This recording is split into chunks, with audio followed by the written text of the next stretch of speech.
The next day, Gray and his friends gathered early, discussing the looming battles ahead.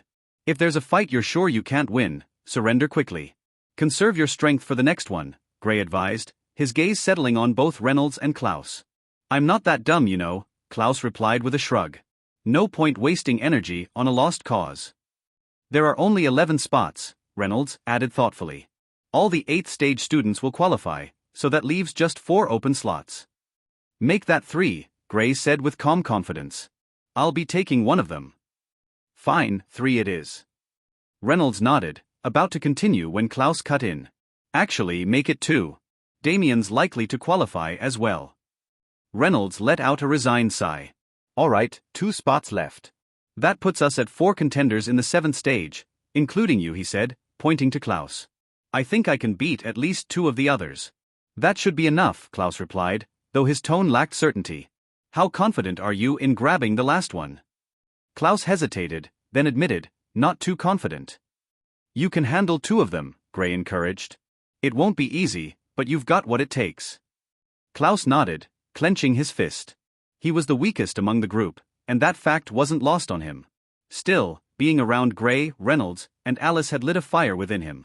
Their strength pushed him to train harder than he ever had before. He was already in the first stage of the arcane plane when Gray joined the academy. Now Gray had surpassed him, and Klaus knew that even if they were in the same stage, he couldn't beat him. But instead of despair, it fueled determination. You've improved a lot, Alice said warmly. Just don't give up. As long as you're cheering for me, I'll find a way to win, Klaus replied with a grin. Alice giggled. Then don't lose whenever I do. Klaus glanced at her, momentarily stunned by her smile. Is this really the same girl who brutalizes her opponents in tournaments? He wondered. I think I'll be fighting early, Klaus said, checking his plaque. It was number 13. Based on the previous rounds, that meant he would likely be called up soon. Same here, Reynolds added. His plaque bore the number 1, placing him first in line. Just then, an instructor stepped onto the platform. Each student will fight 4 battles today, he announced. You'll receive 30 minutes of rest between matches. He scanned the crowd before continuing. Now, students with plaque numbers 1 through 4 and 11 through 14, step onto your designated platforms. As he stepped down, the battles were set to begin. Wish me luck, Klaus said, rising to his feet. Good luck, Gray and Alice echoed together. Klaus headed toward the second platform, while Reynolds made his way to the first. Upon reaching it, Reynolds saw his opponent and sighed. It was Damien. He wasn't confident about beating him, but he still wanted to test his strength. Let's see how far apart we really are. Klaus's situation wasn't much better. His opponent was Sheila, a strong contender in the 8th stage and a fellow student from the Waterhall. Hey Sheila, Klaus greeted with a friendly wave. Hey Klaus. I'm honestly surprised you've come this far. I didn't realize how strong you were until you fought Mike, she replied sincerely. Klaus smiled, appreciating her honesty. They weren't close, but there was mutual respect. They chatted for a bit until the instructor signaled the beginning of the match. Klaus already knew this was a fight he couldn't win, so he launched a few token attacks before surrendering. There was no shame in it, only strategy. As they stepped down from the platform, Sheila thanked him for not dragging it out. She knew she'd still win, but it was nice not to waste energy. The instructor nodded approvingly at Klaus. He believed Klaus had a fair shot against the 7th stage fighters and had made the right choice. Back in the stands, Klaus watched Reynolds' match. Ray is doing well, Klaus muttered, impressed. Yeah, but Damien still has the upper hand, Gray noted. It'll be tough to turn it around, but not impossible. Reynolds did manage to shift momentum briefly, but Damien quickly regained control. Though Reynolds lost, it was by a narrow margin, and he wasn't discouraged. With more training, he felt he could close the gap. After all, Damien had spent more time in the 7th stage. When Reynolds returned, his friends praised his performance. Later, Gray was called up. His first opponent was in the 7th stage, and after a few quick exchanges, Gray emerged victorious. The day flew by as the battles continued. By the end of it, Gray had won all 4 of his matches, including one against an 8th stage student. Reynolds secured 2 victories, one impressively against an 8th stage opponent. Klaus managed 1 win, performing better than expected despite facing strong foes. As the sun dipped below the horizon, the trio returned home, resting and regrouping for the battles to come. The next day, Gray made his way to the valley early, still riding the momentum from his success the day before. He was determined. Today, he would attempt to launch an actual attack using the inscribed symbol. After a quick meal with Chris, Gray dove straight into training. Chris raised an eyebrow in surprise when he saw the symbol take form mid-air. Asterisk already? That's faster than I expected, asterisk, he thought, impressed. It had taken Chris over 2 months to reach this point. Gray, on the other hand, had done it in just under a week. At this rate, Chris estimated Gray would be able to complete an offensive inscription within the next day or two. Chris provided helpful feedback, pointing out the flaws in Gray's form and control. With his guidance, Gray's success rate improved drastically. While not flawless, he could now consistently form the symbol 6 out of 10 times. His remaining challenge was activating it in an actual attack. Once he could manage that, he would officially be an inscriber. Determined, Gray practiced well into the evening. When he wasn't working on inscriptions, he spent time refining his knowledge of arrays. Balancing both disciplines enriched his understanding of rune mechanics and elemental manipulation. As the sun dipped below the horizon, Gray packed up and returned home. Tonight, he would shift focus to elemental comprehension. If he could upgrade his wind element to the orange grade, his strength would take a noticeable leap. Unfortunately, he remained stuck at a bottleneck with the earth element, unable to elevate it to the purple grade. Still, he held out hope that enlightenment would come soon. Once home, he stepped into the chaos space and began meditating on the wind element. Morning. Gray awoke refreshed and went through his regular physical training. Though short, it was better than skipping it altogether. Out of the 13 students in his group, Gray had already fought 4. Of the remaining 9, 6 were in the 8th stage. The rest were Reynolds, Klaus, and Damien. It was clear now, his upcoming battles would be far more challenging. Among the 6 8th stage students, 2 in particular caught his attention, but one stood out, a dual elementalist, widely considered the strongest participant. Though none of the dual elementalist's battles had been flashy, each had ended swiftly. Gray sensed it instinctively. This one would be his greatest challenge. The battles resumed. Gray's first opponent of the day was one of the 8th stage students. The fight lasted just 7 minutes before Gray emerged victorious. The win didn't go unnoticed. Sheila and the dual elementalist both observed him closely, intrigued. Even instructors and spectators were beginning to pay more attention. This victory marked Gray's 3rd win against 8th stage opponents, a rare feat for someone still in the 7th stage. Reynolds also secured a win in his opening match, while Klaus fought valiantly but ultimately lost.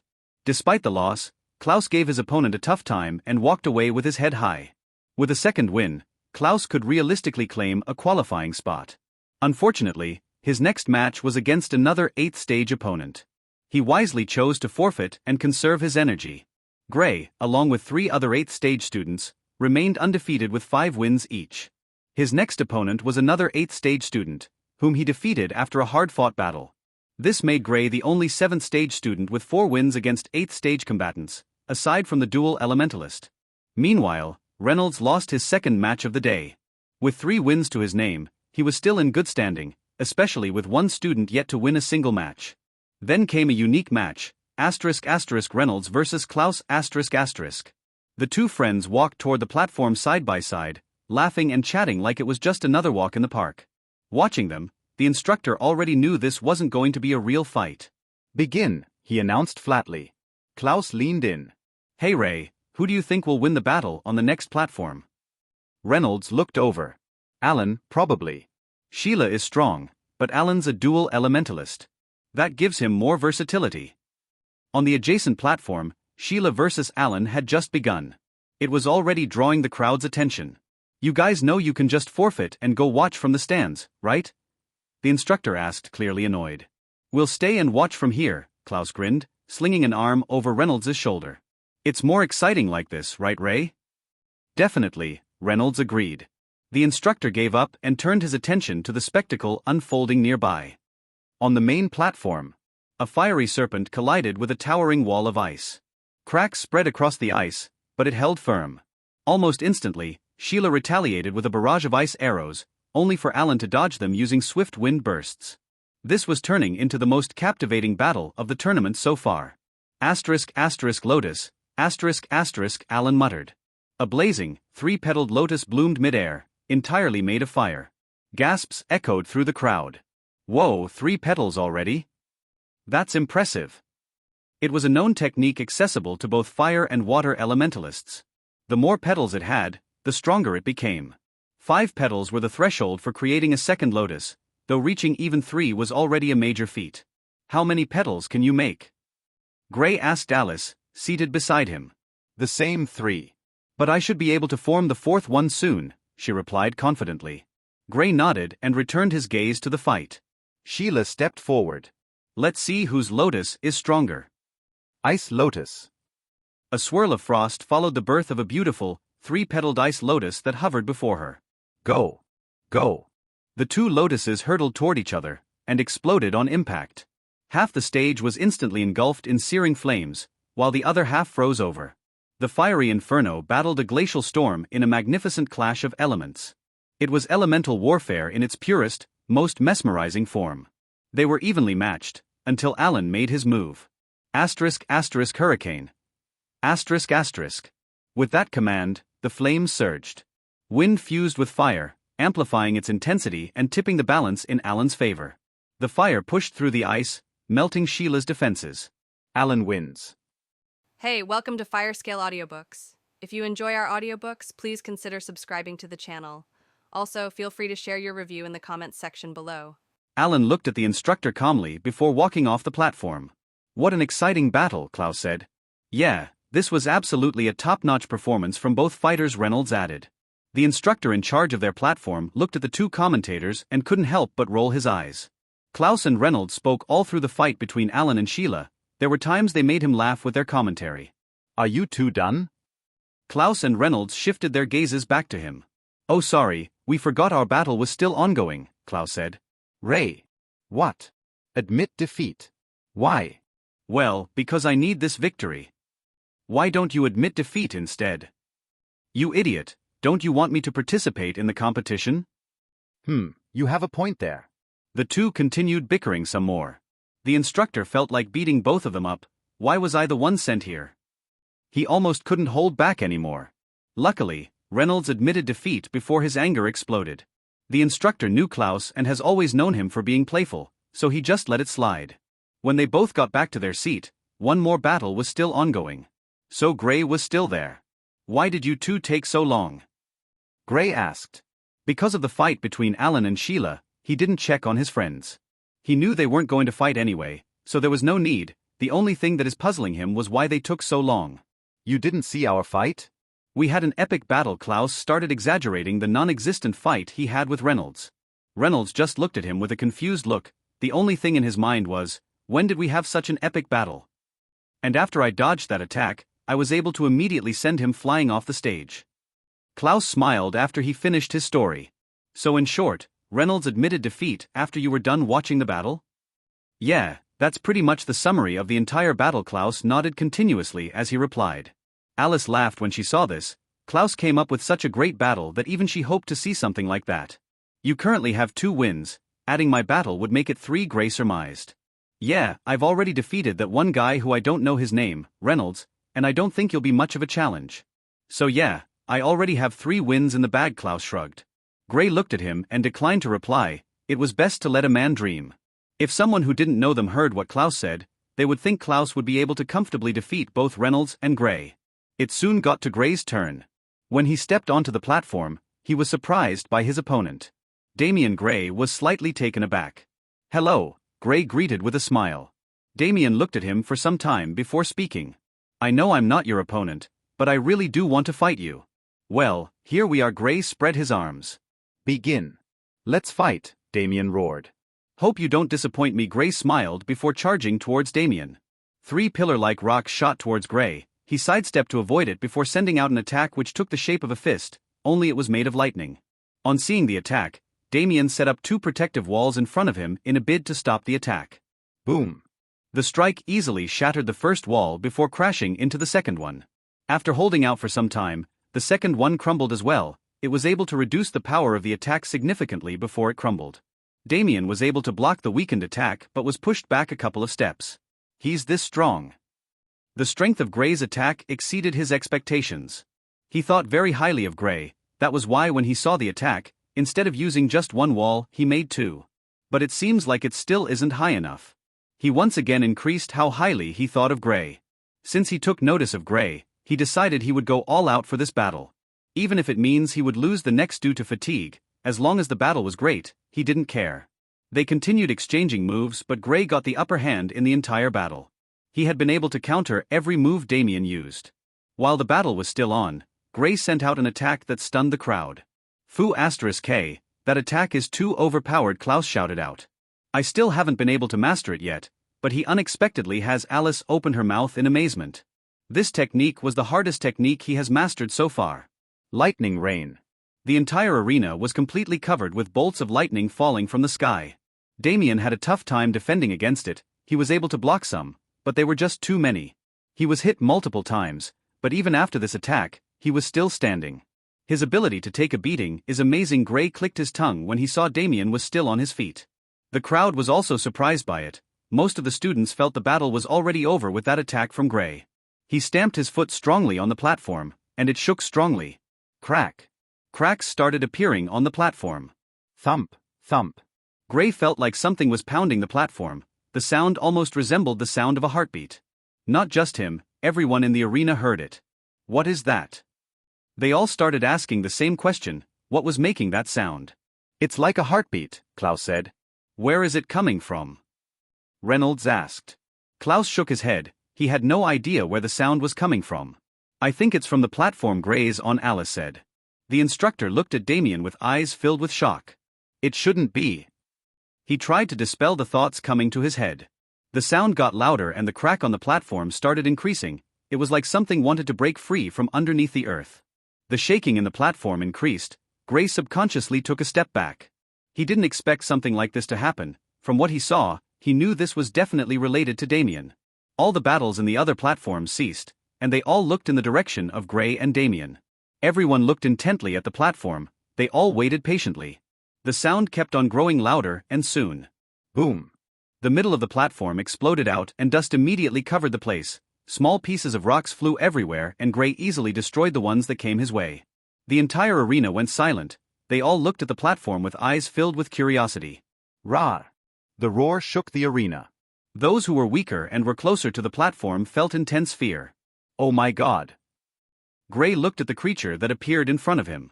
It was a stone golem that stood at a height of over 5 meters. He's a summoner, one of the instructors exclaimed. Summoner. Gray looked at Damien closely. This was not the first time he had come across this word. He had read about it in some books. Summoners are even rarer than dual elementalists. They have the special ability to summon a creature made entirely of their elements. Not all summoners were born with the gift. Some had resonance with their said elements, which in turn gives them this special ability. The chance of a summoner appearing in 100,000 elementalist is meager. These summons are always at least a stage above their summoner, and their strength is always at the peak of said stage. For example, since Damien is at the 7th stage of the arcane plane, his summon would be at the 8th stage of the arcane plane. Its strength could rival the weaker ones in the 9th stage. The downside to this is that, after the summon disappears, the summoner will enter into a weakened state. There is no free meal in this world, everything has a price. In the case of summoners, the price they pay is their elemental essence. As long as the summoner's elemental essence is still available, the summon will last till it's dismissed. But since it runs entirely on the elemental essence of the summoner, the consumption rate is quite high. With Damien's current abilities, he can keep the summon for about 6 minutes tops. If he were battling any other person, he was confident 5 minutes would be enough to give him victory. But he knew Gray still hadn't shown his full strength yet. Gray looked at his new opponent with excited eyes. He had already changed the previous thought he had. Now Damien was his strongest challenge in the tournament. It seems sentient. Amazing. Gray was awed by the wonders of the world. The crowd looked at the golem in shock. That's a golem from the legends. Most of the students were excited when they found out what it was. It was something they never thought to appear in the tournament, not even the competition. They never even had the thought to start with, so this was a fairly pleasant surprise. And they loved it. The golem looked at Damien, before switching his gaze to Gray. It can't really be said to be looking at Gray since there weren't any eyes on its face. It only had a mouth, which is clearly used for scaring the shit out of people with its roars. If any other student were to be in Gray's position, they would have been scared senseless when they heard the roar. To be honest, Gray slightly felt fear when he heard it. But his curiosity got the better of him. Gray sent a lightning bolt towards it. He wanted to test how strong its defense was before planning on what next to do. Bang! The lightning crashed into it, but it did not affect it. Apart from making some marks as a result of the strike, nothing else happened. It didn't even flinch on getting hit. This was within Gray's expectations. The attack didn't have the strength to deal strong damage to it. But still, it should have at least broken some rocks on its body. It roared again angrily and charged at Gray. Oops, I think my attack angered it, Gray thought, and quickly tried to dodge the attack of the golem. But to his surprise, the golem was able to keep up with his movement and was even able to put him in a difficult position. He expected the size of the golem to affect its speed, but his thoughts were dead wrong. The golem was as fast as he was, which wasn't supposed to happen given its size. It sent a fist towards Gray. The power behind it was unbelievable. The instructor by the side was already prepared to charge in once he notices Gray couldn't hang on. Lightning covered Gray's hands completely, and he struck a fist towards the fist of the golem. When the instructor saw this, his heart nearly jumped out of his throat. Is he mad? The students all had similar reactions. Gray's idea of using his fists against the golem was idiotic from their point of view. Bang! Both fists slammed into each other and Gray was pushed back.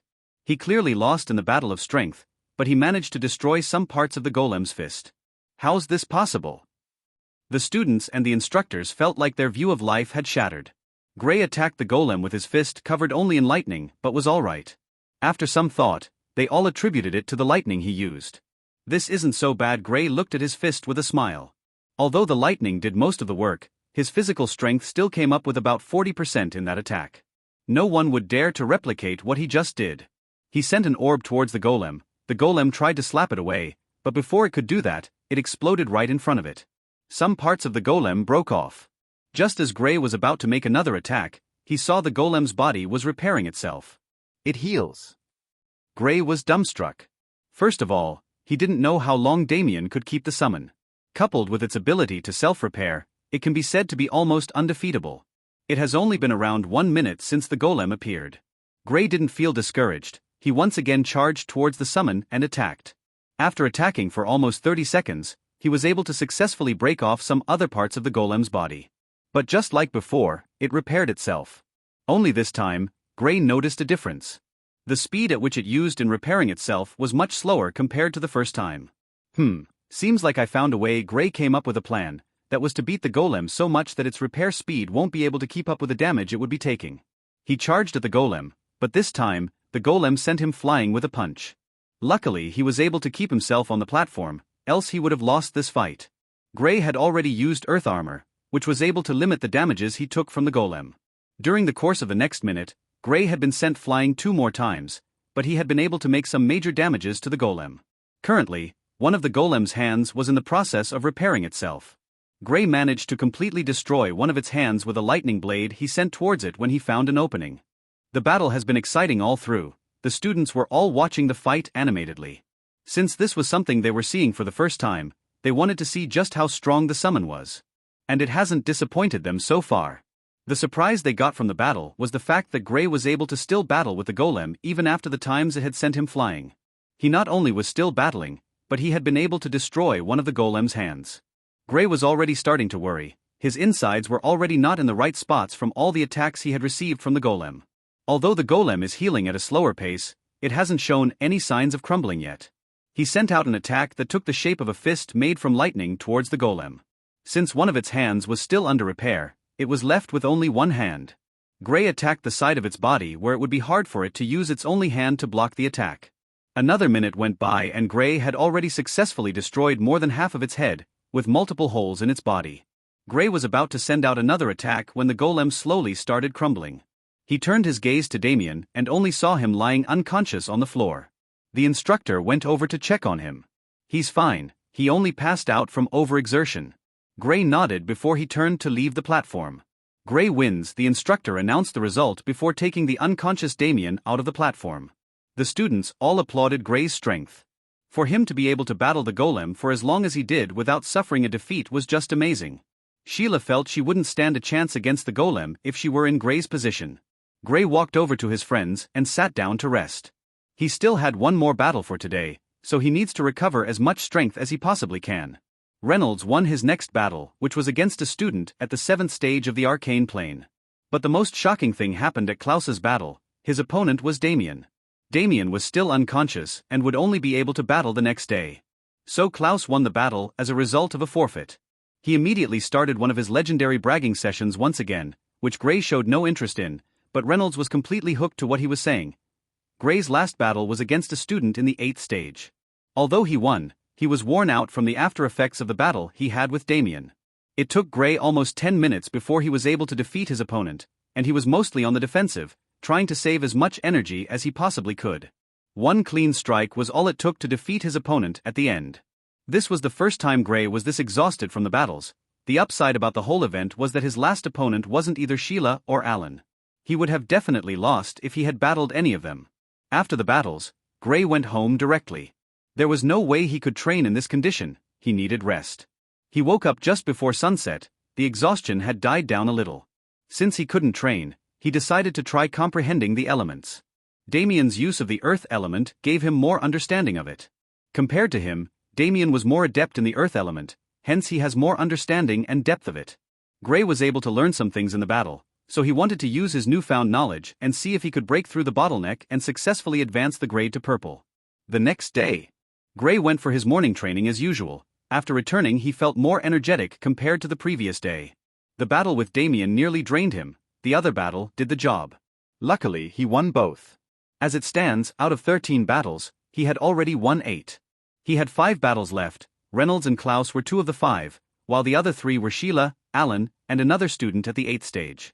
"How are you feeling today?" Alice asked on seeing Gray. They all saw how exhausted he was after the last battle he had yesterday. He was barely able to walk home. "I'm much better, I shouldn't have a problem with battling today," Gray smiled. He appreciated the support and care his friends always showed him. When the group heard this, they all smiled. Gray's situation could almost be said to be the same as Damien's. The only difference was that Gray managed to struggle home, while Damien didn't even know how he left the arena. Who would have thought Damien was a summoner? Klaus asked. "I was taken by surprise when the golem suddenly appeared." Reynolds joined in the topic. "How did it feel to battle against it?" "Well, not good," Gray said. After thinking for a while, he added, "It's like battling an unbeatable opponent. It doesn't feel pain, so no matter how hard you hit it, it would just shrug it off like it was nothing. It can regenerate, which made it almost immortal. It's fast, which you all witnessed during the battle. And it radiates some sort of pressure that oppresses its opponent. Now that I think of it, it suddenly made sense why it was able to keep up with my speed. Although it's fast, it shouldn't be to the same extent as I am." This baffled Gray during the battle. No matter what movement technique he uses, the golem was always able to keep up with his speed. There was a time he even infused his body with the wind element, coupled with the lightning element, but it was still able to keep up. Speed was something he was proficient in, given the fact that he has 2 elements which boost the speed of the elementalist. It truly is strong, but the consumption of elemental essence is terrifying. Damien wasn't even able to keep it up for 5 minutes before passing out from overexertion, Reynolds said. "I think it had something to do with its regeneration ability. Since it depends fully on the element essence of its summoner, technically, it would also need the essence in regenerating. This, in turn, would increase the amount of essence the summoner provides," Gray deduced. He thought of this when he noticed the difference in speed after the first regeneration. This must have been a result of the limited amount of essence in the summoner's body. They continued discussing till the battles were about to start. Gray's first battle was against Sheila. When the crowd noticed the fighters, they all looked on with interest. Gray was already tagged the second strongest in the tournament. Although Gray was strong, they felt Alan was stronger by a margin. Gray and Alan were the only ones who had never lost a battle since the tournament started. Gray and Alan were both tied on 8 victories, with Sheila following closely behind with 7. The next student only has 5, same as 2 others. Reynolds was on 4, while Klaus was on 3, same as Damien and 2 others. One student was on 2 victories, with one student having 1 victory. The last student had 0 victories, and he knew his chances were gone. The next day, Gray made his way to the valley early, still riding the momentum from his success the day before. He was determined. Today, he would attempt to launch an actual attack using the inscribed symbol. After a quick meal with Chris, Gray dove straight into training. Chris raised an eyebrow in surprise when he saw the symbol take form mid-air. Asterisk already? That's faster than I expected, asterisk, he thought, impressed. It had taken Chris over 2 months to reach this point. Gray, on the other hand, had done it in just under a week. At this rate, Chris estimated Gray would be able to complete an offensive inscription within the next day or 2. Chris provided helpful feedback, pointing out the flaws in Gray's form and control. With his guidance, Gray's success rate improved drastically. While not flawless, he could now consistently form the symbol 6 out of 10 times. His remaining challenge was activating it in an actual attack. Once he could manage that, he would officially be an inscriber. Determined, Gray practiced well into the evening. When he wasn't working on inscriptions, he spent time refining his knowledge of arrays. Balancing both disciplines enriched his understanding of rune mechanics and elemental manipulation. As the sun dipped below the horizon, Gray packed up and returned home. Tonight, he would shift focus to elemental comprehension. If he could upgrade his wind element to the orange grade, his strength would take a noticeable leap. Unfortunately, he remained stuck at a bottleneck with the earth element, unable to elevate it to the purple grade. Still, he held out hope that enlightenment would come soon. Once home, he stepped into the chaos space and began meditating on the wind element. Morning. Gray awoke refreshed and went through his regular physical training. Though short, it was better than skipping it altogether. Out of the 13 students in his group, Gray had already fought 4. Of the remaining 9, 6 were in the 8th stage. The rest were Reynolds, Klaus, and Damien. It was clear now, his upcoming battles would be far more challenging. Among the 6 8th stage students, 2 in particular caught his attention, but one stood out, a dual elementalist, widely considered the strongest participant. Though none of the dual elementalists' battles had been flashy, each had ended swiftly. Gray sensed it instinctively, this one would be his greatest challenge. The battles resumed. Gray's first opponent of the day was one of the 8th stage students. The fight lasted just 7 minutes before Gray emerged victorious. The win didn't go unnoticed. Sheila and the dual elementalist both observed him closely, intrigued. Even instructors and spectators were beginning to pay more attention. This victory marked Gray's 3rd win against 8th stage opponents, a rare feat for someone still in the 7th stage. Reynolds also secured a win in his opening match, while Klaus fought valiantly but ultimately lost. Despite the loss, Klaus gave his opponent a tough time and walked away with his head high. With a second win, Klaus could realistically claim a qualifying spot. Unfortunately, his next match was against another 8th stage opponent. He wisely chose to forfeit and conserve his energy. Gray, along with 3 other 8th stage students, remained undefeated with 5 wins each. His next opponent was another 8th stage student, whom he defeated after a hard-fought battle. This made Gray the only 7th stage student with 4 wins against 8th stage combatants, aside from the dual elementalist. Meanwhile, Reynolds lost his second match of the day. With 3 wins to his name, he was still in good standing, especially with one student yet to win a single match. Then came a unique match, Reynolds versus Klaus ***. The two friends walked toward the platform side by side, laughing and chatting like it was just another walk in the park. Watching them, the instructor already knew this wasn't going to be a real fight. Begin, he announced flatly. Klaus leaned in. Hey Ray, who do you think will win the battle on the next platform? Reynolds looked over. Alan, probably. Sheila is strong, but Alan's a dual elementalist. That gives him more versatility. On the adjacent platform, Sheila versus Alan had just begun. It was already drawing the crowd's attention. You guys know you can just forfeit and go watch from the stands, right? The instructor asked, clearly annoyed. We'll stay and watch from here, Klaus grinned, slinging an arm over Reynolds' shoulder. It's more exciting like this, right Ray? Definitely, Reynolds agreed. The instructor gave up and turned his attention to the spectacle unfolding nearby. On the main platform, a fiery serpent collided with a towering wall of ice. Cracks spread across the ice, but it held firm. Almost instantly, Sheila retaliated with a barrage of ice arrows, only for Alan to dodge them using swift wind bursts. This was turning into the most captivating battle of the tournament so far. Lotus, Alan muttered. A blazing, 3-petaled lotus bloomed midair, entirely made of fire. Gasps echoed through the crowd. Whoa, 3 petals already? That's impressive. It was a known technique accessible to both fire and water elementalists. The more petals it had, the stronger it became. 5 petals were the threshold for creating a second lotus, though reaching even 3 was already a major feat. How many petals can you make? Gray asked Alice, seated beside him. The same 3. But I should be able to form the 4th one soon, she replied confidently. Gray nodded and returned his gaze to the fight. Sheila stepped forward. Let's see whose lotus is stronger. Ice lotus. A swirl of frost followed the birth of a beautiful, 3-petaled ice lotus that hovered before her. Go. Go. The 2 lotuses hurtled toward each other, and exploded on impact. Half the stage was instantly engulfed in searing flames, while the other half froze over. The fiery inferno battled a glacial storm in a magnificent clash of elements. It was elemental warfare in its purest, most mesmerizing form. They were evenly matched, until Alan made his move. Hurricane. With that command, the flames surged. Wind fused with fire, amplifying its intensity and tipping the balance in Alan's favor. The fire pushed through the ice, melting Sheila's defenses. Alan wins. Gray's only battle for today was against Reynolds, which he wouldn't fight, of course.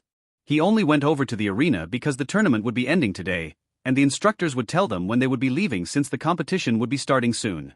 After the battles ended, the rankings were set, with Alan being the only one who didn't lose a fight. Sheila was behind him as she lost only 2. Gray was third since he lost 3 battles. Well, technically he forfeited 2, but a loss was a loss. Klaus and Reynolds, with another student, were tied at 5 victories. All participating students should prepare themselves. We will be heading to the capital in 3 days. After the announcement, the tournament finally came to an end. Gray went over to the valley for his training. Teacher. Gray suddenly called out after failing to once again unleash an attack from the symbol. Chris raised his head to look at his cook. Oh, sorry. Student. Yes. I have a request, Gray said in a small voice. Oh, what is it? Chris asked with curiosity. The instructor announced we would be heading to the capital in 3 days. I'm aware of that. Could you take me back to Red City? Since I came to the academy, I haven't gone back because my mom told me she would send a letter. It's been over a year now, and I haven't heard anything from her yet. I haven't seen my father since I was 8, and she said she was heading over to where he was. I know the chances of her still being in the city is small, but I still want to check. The volume of Gray's voice decreased the more he spoke. He had missed his mother so much. She was his greatest support, and not hearing from her for over a year now, he was starting to get worried. His father left in a hurry and he didn't hear from him again. His mother always told him he was fine, and he could feel she wasn't lying from how confident she was whenever she says it. Now, she said she was going over to meet him and refused to tell Gray the location. He missed her care, voice, training. As weird as it sounds, he really did miss her training. And most of all, he missed her cooking. Chris thought for a while before replying. Okay, we'll leave tomorrow. Also, inform Blake they can leave without you. I'll bring you to the capital myself. Gray was elated when he heard this. He wasn't too optimistic about Chris agreeing with his request. He bowed towards Chris and expressed his thanks before continuing with his training. Chris narrowed his eyes. He remembered Martha. There's something about this family. From what I felt that day, Martha should at least be at the 7th stage of the Overlord plane, if not higher. How could someone with that strength stay at that little place? Chris knew without a doubt, they were hiding something. He didn't even think Gray knew what plane his mother was. That attack Gray did summed up his suspicion about the family. But he could tell Gray knew nothing about his mother's strength. If he knew, he wouldn't be worried since no one in the Empire could harm her, unless she was sneak attacked by a group of experts. But the possibility of that happening is too small since the amount of elementalists in the late stages of the Overlord plane are few. The next day, after bidding farewell to his friends, Gray went over to meet up with Chris at the valley. He was a little hopeful about the journey, but he could deal with whatever the result was. Blake was present in the valley when he arrived. He turned his attention to Gray on seeing him enter. Gray bowed to Blake before walking over to where Brown was. Blake smiled when he saw Gray. He had heard about Gray's performance in the tournament, and he was proud of his student. It wouldn't take long before Gray completely surpasses everyone in his group. Chris soon came out, and after speaking with Blake shortly, he walked over to where Gray and Brown were. There's still a little over 5 days before the competition starts. Given the amount of time it took to bring you here, I wouldn't have accepted your request. But since you're already in the arcane plane, you can cope with Brown's full speed. So unlike the last time, we should be able to reach before noon tomorrow. Gray was slightly taken aback. That fast? When they came over from Red City, they only arrived here on the morning of the 4th day. But now, the journey was cut down by more than half. Chris smiled. Oh. And we'll sleep in the forest during the night. Gray was puzzled by Chris's words. The last time we stayed at an inn, why would we sleep in the forest this time? Chris laughed and then asked. You can't train in the inn, right? When Gray heard this, he finally understood why Chris said this. He was currently trying to use the symbol to send out an attack. If he accidentally succeeds in the inn, the owner can pretty much kiss his inn goodbye since it would be destroyed by the attack. Chris added after seeing Gray got the picture. And besides, You're a better cook compared to those morons who cooked at the restaurants we ate at. Gray didn't know if to cry or laugh. Chris had started getting used to his cooking lately that he even tells him to prepare his dinner most of the time before leaving the valley after training. They immediately set off from the valley, their destination. Red City. Gray stood at the front gate of the city. It had been over a year since he left now. The city seemed almost exactly like he left it, but for some reason, he felt something was missing. I should get this over with. He touched his nose with a sad smile on his face before heading into the city. Chris opted to stay behind with Brown, back in the forest since there was nothing in the city that interested him. With a slight smile on his face, Gray entered the city. He didn't have any friends in the city since they all abandoned him during the first time he took the test. He couldn't say they were true friends though. Gray looked at the building not too far from him. This was the place he spent over 15 years of his life. The smile on his face only got sadder the more he looked at the place. So that's what is missing, huh? He could see someone in the building, but it wasn't who he wanted. A new family was already living in the place. He watched the kids play for some time before leaving. It was a bittersweet moment for him. He remembered all the times he played here with his mother and father, the times he hid whenever he had messed up and his mother was searching for him to give him a good thrashing. Training. Looks like she has left for a while now since the building is already occupied by someone else. Gray asked the neighbors to know when she left. He got to find out that Martha disappeared just over a month after he left for the academy. They woke up one morning and didn't see any signs of her. It was only after a month did they confirm she was gone. But the building was only occupied after a year had passed. Gray walked around the city for some time. He visited the arena, the marketplace, and other places he frequented while he was still in the city. On his way to the arena, he surprisingly encountered Derek. On seeing Gray, he was gripped with fear, thinking Gray would get revenge on him for what he did previously. Gray, on the other hand, just smiled at him before continuing his tour. Derek had already broken through to the fusion plane. It's below Gray to bully those lower than him in stages, talk less of an entire plane. He wanted to see the city since he would most likely not come back here again. Even if he would, it wouldn't be any time soon given Martha wasn't there. Gray spent exactly 1 hour in the city before leaving. Although he was recognized by some people since their relationship wasn't good, there was no way they could talk to him. Boom! A crater half a meter deep appeared on the ground. If one looks at the sky above the crater, a symbol could be seen flickering with silver lights. The symbol was made up of strange lines that formed a circle. Compared to yesterday, you've made some improvements. Chris said as he inspected the site of the attack. This was the 5th time Gray was attacking with it today. They left Red City 2 days back and were already more than halfway to the capital. Gray was able to successfully attack with the symbol the previous day and was now working on increasing his success rate and speed. With Chris's help, he was improving quite quickly. He could already be called an inscriber, half an inscriber. At least in 5 tries, he could now successfully attack with the symbol 3 times. His proficiency with controlling the essence has also improved with time. A thought came to him which he quickly dismissed. He still wasn't confident enough to try it again, but he knew it wouldn't be long before he tried it. I feel the attack isn't as strong as it should be, Gray said, looking at the flickering symbol above him. Chris looked at the symbol and laughed. Well, what do you expect from that? He pointed at the symbol before explaining. It's not good enough yet, so you don't expect it to have a higher attack power than what you already have. The flickering shows the symbol might die out at any moment. It can't gather the required essence for the attack due to this. Gray felt what he said made sense since his symbol looked like it was just holding on and might die out any moment. Chris gave him some tips on what to do. He continued his training while they were still on the journey.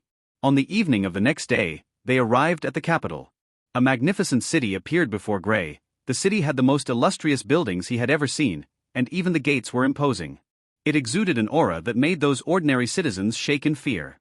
What surprised Gray was the fact that the guards at the gate were all in the late stages of the arcane plane.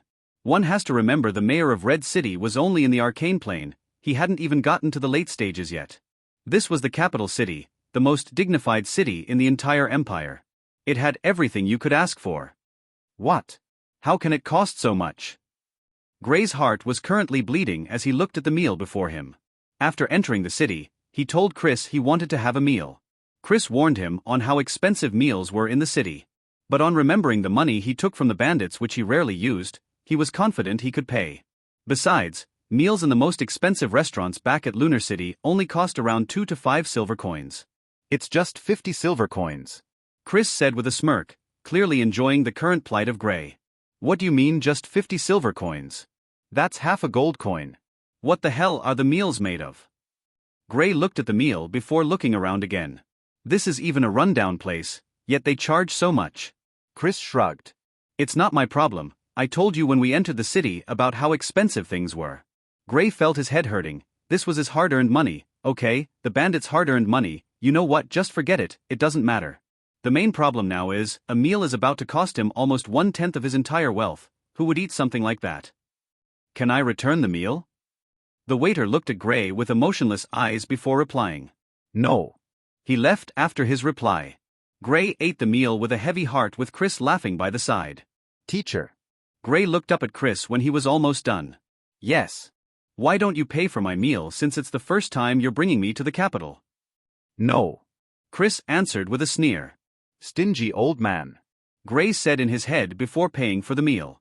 When he took out the coins, he almost couldn't let go of it. Only after the waiter dragged with all his might did he finally let go. The waiter looked at him with an expression of fear. He knew since Gray was this strong, he was definitely from a large force. But he still couldn't understand why Gray was so stingy. We should head over to meet the others, Chris said after they left the restaurant. This was not his first time coming to the city, so it didn't take long before he took Gray over to the others. The Empire always provided a residence for each academy.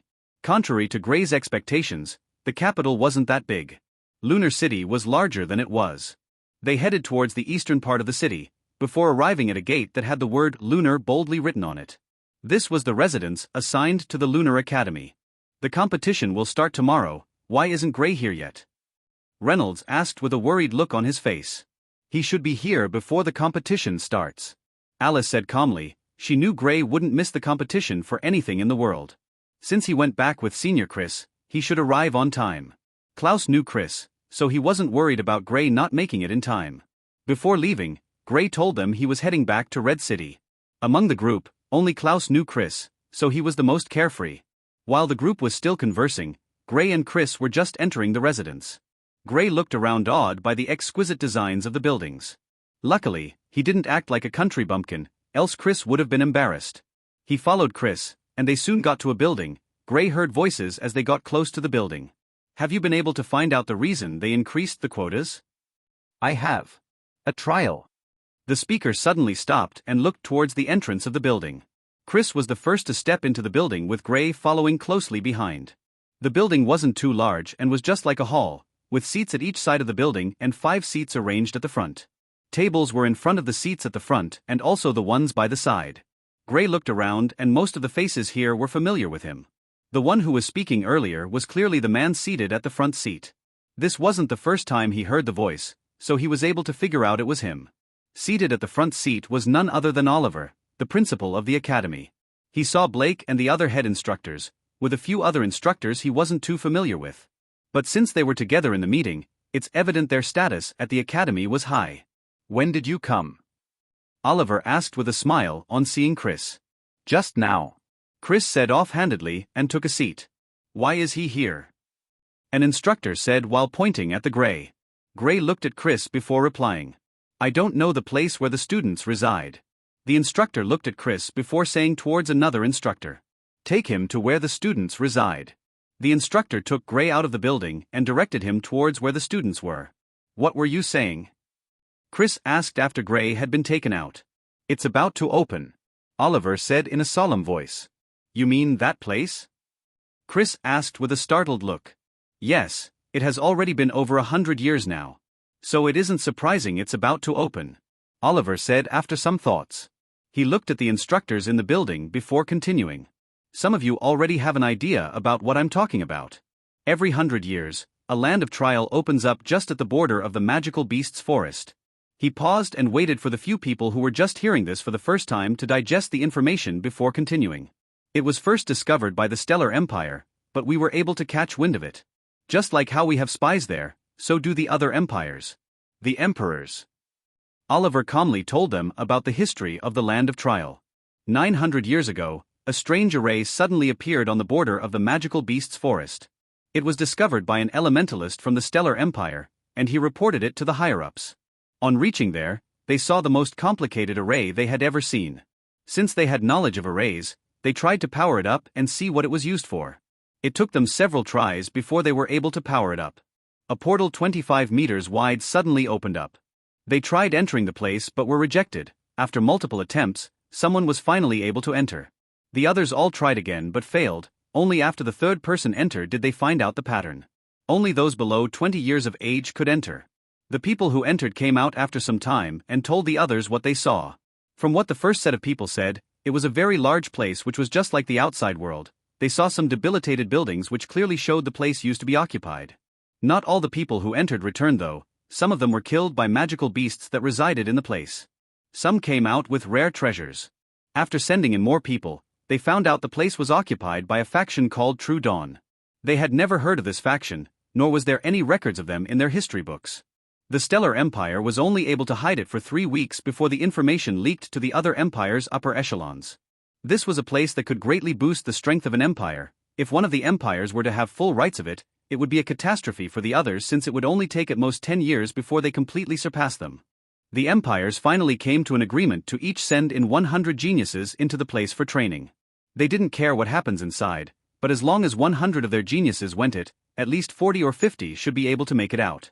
But the results of the first trial stunned them all. The portal only stayed open for 6 months before it started flickering, clearly a sign that it was about to close up. Only 20% of people who entered managed to come out in time. The loss of people wasn't what shocked them the most, it was the fact that of all the people who escaped, more than 80% of them were at the mid-stages of the origin plane. When they all entered, none of them was at the origin plane. But now, within 6 months, more than 50 people were able to not only break through into the origin plane, but they also reached the mid-stages. They monitored the place for over 10 years but nothing showed up. It was like the array never appeared in the first place. Only after 100 years did it appear once again. After it appeared, the Empire sent in 100 geniuses each and strongly reminded them to come out once it's getting close to 6 months. Only after 300 years were they able to confirm that it appeared at a particular time every 100 years. They have still not been able to fully explore the place even after so long already. After Oliver was done with the explanation, he added solemnly, "This should not go out of this place. The Empire keeps this information under strict orders. Anyone found disseminating it would be executed immediately." They all nodded before they spoke about other important things. Klaus and the others were still speaking when Gray suddenly walked in. Alice was the first to notice him before Klaus and Reynolds turned towards him. On seeing Gray, Klaus jumped towards his friend with a sad face. "Bro, I've been so lonely without you." Gray's mouth twitched when he heard this and immediately kicked Klaus away. "Although I don't have a girlfriend, I'm not into boys." He glared at Klaus after saying this before sitting beside Reynolds. Klaus stood up immediately and complained. Bro, you've become so cold-hearted. "My heart is broken and this is how you treat me." Gray looked at Klaus with a puzzled look. On seeing Gray's look, Reynolds burst into laughter before explaining. "Leanne broke up with him just before we came over to the capital." Oh. This is new. Klaus was always the one who broke up with his girlfriends. He looked at Klaus with pitying eyes before adding, "Now you know how it feels when you break up with them, right?" Klaus almost started crying. This was the longest he had been in a relationship. He really felt maybe she was the one. But she unexpectedly broke up with him. He sighed when he thought of all the times they spent together. Maybe it was just not meant to be. The group burst into laughter when Klaus made this statement. Gray was finally able to cheer up Klaus before the end of the day. The day soon ended. After waking up the next day, Gray looked out the window. The day of the competition is finally here. On this day, the competition which takes place once every 5 years officially began. Although the number of people in the capital increased every time the competition takes place, it's still as orderly as it always was. All the inns in the capital were all occupied by people who came from different cities to watch the competition. They rarely get the chance to come here since the requirements for entering the capital are different from the other cities. Only those who were in the origin plane, or above, were given free rights to enter. But your identity still needs to be confirmed before entering. This way they can stop those who are not from the Empire.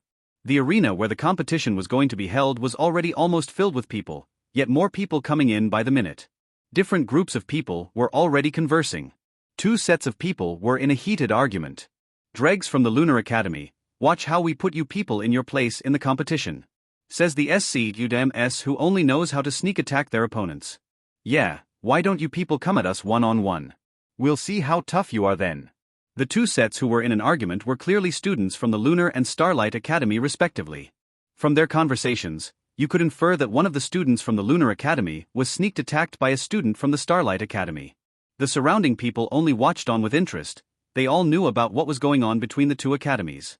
Even if the Emperor didn't intervene, the other academies had no interest in doing so. After all, they all had their own plans. While the students were still throwing shades at each other, a commotion suddenly drew their attention. Look, aren't those students from the Royal Academy? Someone in the crowd recognized the insignia crested on the clothes of youths who just entered the arena. They all had haughty looks plastered all over their faces. There were 6 boys and 4 girls. Could it be that the Royal Academy will be participating in the competition this year? Are you crazy? The Royal Academy has never participated in any of the previous competitions. Why would they start now? I, for one, I'm very suspicious about this year's competition. I mean, each academy was usually given a quota of 15 students. How come it was suddenly increased to 25? I don't know, and I really don't care. Those are not things we want to get involved in. The Empire and the academies know what they are doing. All I came here to do is watch some kids beat the crap out of each other, nothing else. You can play detective on your own. I have no interest in dying yet. The arena was very lively. Soon the students from each academy started coming in together. Each academy was assigned specific areas in the arena where the instructors and students who are participating in the competition seated.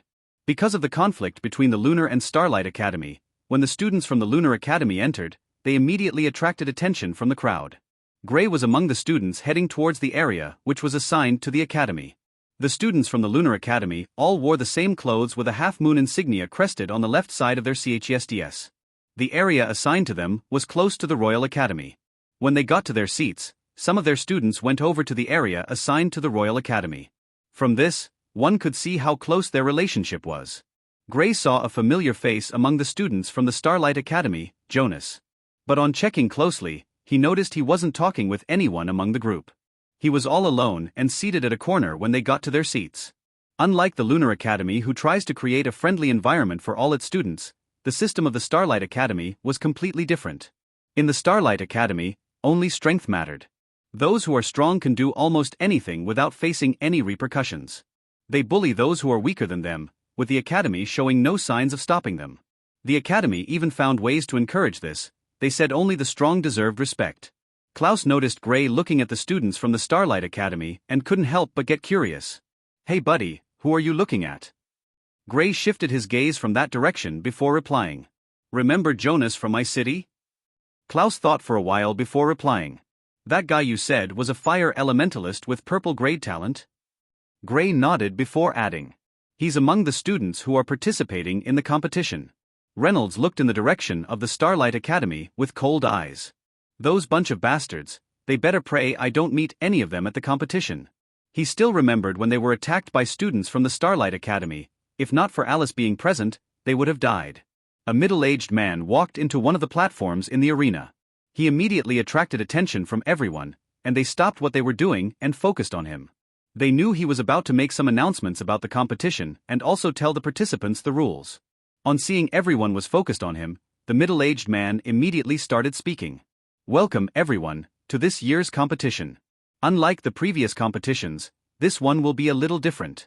Of the 300 students participating, the top 75 will be taken by the Empire for special training. Rewards will be given to the top 10 as usual also. When the guy who said he was suspicious about the competition heard this, he immediately turned to his partner. See, I told something was going on. His partner looked at him with eyes that said, who doesn't? The middle-aged man continued. So try your best and remember to admit defeat if you know you're not as strong as your opponent. Once you have incapacitated your opponent, you are not allowed to kill them. You're all regarded as the future of the Empire, so the more geniuses we have, the better for the Empire. Please distribute the plaques to the students of your academies. They would all be battling according to the plaque numbers. The first round will consist of 150 battles. Anyone who successfully makes it to the third round automatically gets a spot for the special training. The instructor continued explaining the rules of the competition. After all the plaques were successfully distributed, the competition officially began. The first round of the competition would take 3 days with 50 battles taking place each day. Gray had a battle the day the competition started. His opponent was someone from the Ernst Academy, who was at the 6th stage of the arcane plane, which he won easily. After the battles for the day ended, the group from each academy all headed towards their residence. Gray. On the way back to their residence, Gray suddenly heard his name. Klaus and Reynolds were with him, so they also looked in the direction the voice came from. A smile formed on Gray's face when he saw who it was. Two beautiful girls were coming in Gray's direction with two boys following closely behind them. They were the group from the Idris Academy Gray met at the Misty Mountain. Gray asked with a smile when they got close. "Hey, how have you been doing?" The girls answered simultaneously. Fine. The boys, on the other hand, kept looking at Gray as if he were a monster. They watched Gray's battle against the student at the 6th stage of the arcane plane, and they were shocked. It had only been just over 3 months since they met Gray at the Misty Mountain, and they knew he was either in the 1st stage or 2nd stage of the arcane plane at that time. The girls already told them about Gray being a dual elementalist, so they weren't surprised when Gray used another element. They had only advanced a single stage since then, yet Gray had gone 5 or 6 stages. His speed is terrifying, to say the least. The girls weren't really too shocked since they felt Gray was far stronger compared to what he showed. After all, they were present when Gray battled with the mercenaries, so they knew he could be even more terrifying. But they were still puzzled by the fact that his cultivation speed increased this fast. If he used a secret technique, he shouldn't be able to advance at such a speed. Unless he was hiding his real strength at that time. Claude couldn't help but ask, "How did you become strong so fast?" Only after asking did he realize he made a mistake since this was Gray's secret. He added hastily, "The girls told us about you helping them out again, thank you." He bowed while saying this. Gray acted like he didn't hear the question Claude asked before replying with a shrug. "It's nothing, I only found them by accident," Claude said immediately after Gray finished speaking. "Even though you found them by accident, you could have easily left them to their fate, but you didn't." While they were speaking, Gray was able to deduce that the girls kept his secret just like they promised him. Klaus and Reynolds just looked at what was going on with confused eyes. Given how well they knew Gray, they knew he didn't have any friends outside the academy.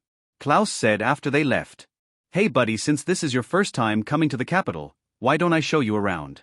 I've come here lots of times, I'll be your official guide." Gray accepted Klaus's offer. It was his first time here, and not seeing the famous places in the city would truly be a shame. Although things here were expensive, given Klaus's background, he doesn't have a problem with paying for anything here. They went to a famous art gallery in the capital and other famous places in the city, before heading to Klaus's favorite place, the Jade Water Paradise. Day turned to night. On the western side of Capital City's main road, the King's Avenue. The 3rd floor of the Jade Water Paradise. Gray and the other two had a room of their own. The nights at Capital City were always busy, especially during the time of the competition. But the nights within the Jade Water Paradise were even more bustling, having reached the peak of busyness. The coquettish giggles of women could be heard non-stop, while the roaring heroic laughter of men also constantly sounded out. Within a private room, the three bros drank while having an idle conversation, and by each of their sides was a delicate and pretty girl, well, except for Gray. This was not the first time he had visited a place like this since Klaus always took him to a place like this in Lunar City, especially after he breaks up with his girlfriend. Generally, Klaus and Reynolds would go off and have fun after having their fill of the wine, while Gray would at most drink a little before heading out. "Buddy, I'm going to bed now." Klaus's hands Dr. A.P. Ed around a girl with long green hair. His breath smelled strongly of liquor. Reynolds also got up with the girl he was with. "Bro, we'll be going now."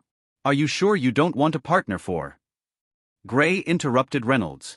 "That's enough, Ray, stop talking, alright?" Reynolds and Klaus looked at Gray with pitiful gazes, before Klaus said, "It's your loss, bro. You don't know what you're missing." Gray shook his head when he heard this. He watched as Klaus and Reynolds staggered out of the private room with their hands around the waist of their respective companions. He looked at the night sky through the window. He left the Jade Water Paradise and took a stroll around the city. His desolate shadow faded into the darkness of the night. If they all successfully passed through the second round, they would all get a spot in the special training. During these 2 days Gray focused on his training. He was trying to increase the speed at which he could create the symbol and also try to create it while he was doing something else. If he could successfully do that, then he could use it in battles and attack his opponent with a sneak attack. The second round of the competition soon started with 25 battles taking place each day. On the second day, it was Gray's turn to battle. His opponent was a student at the 8th stage from the Starlight Academy. Begin. Gray and his opponent struck at each other at the same time. Boom. An explosion rang out in the platform from their attacks. Gray's opponent stared at him with surprise. He planned on dealing a heavy blow to Gray when he found out he was a student from the Lunar Academy, but it seems like it's not going to be as easy as he thought. It's him. Impossible, how can he improve so fast? It's not even been up to 2 years yet. Jonas was dumbstruck when he recognized Gray. He was already very proud of himself for being able to progress at such speed, but seeing Gray greatly diminished his pride. He had already broken through to the first stage of the arcane plane when Gray took the test again, but now, Gray was currently battling an opponent he wouldn't even dare to, and he's having the upper hand also. Gray wins. The voice of the instructor announcing the results brought Jonas out of his stupor. He won. He just couldn't believe it. The only thing on his mind currently was, how? Red City, 1 month after Gray left for the Lunar Academy. Martha looked at his room with a sad face. She was about to leave this place and head over to meet her husband, Lucas. She reminisced about all the times they spent here and couldn't help but sigh in frustration. If that moron hadn't gone when they called him, I wouldn't need to leave my little boy behind. Although she said this, she knew Lucas had to go since it was an important matter. I thought we would be able to leave everything behind and just live a peaceful life. Seems like fate has something else planned for us. Hopefully Gray will be okay. After saying this, Martha crushed a small red glowing bead that suddenly appeared out of nowhere in her hand. 2 minutes later, a figure appeared from the void without making any sound. It was like he had always been there. Plop. Milady, do you have any orders for me? Martha looked at the man before her before asking. I forgot to ask you when you first arrived, how are things over there with that bastard? The figure almost choked when he heard Martha calling Lucas a bastard. This was not the first time he had heard Martha calling her husband a bastard, but it had been long since he heard it. He could only smile wryly before replying. The BAS. He froze subconsciously before saying, Lord's appearance has acted as a deterrent, but we don't know how long this would last. Before I left last month, I heard they're already tired of waiting and are planning a full-on assault on our territory.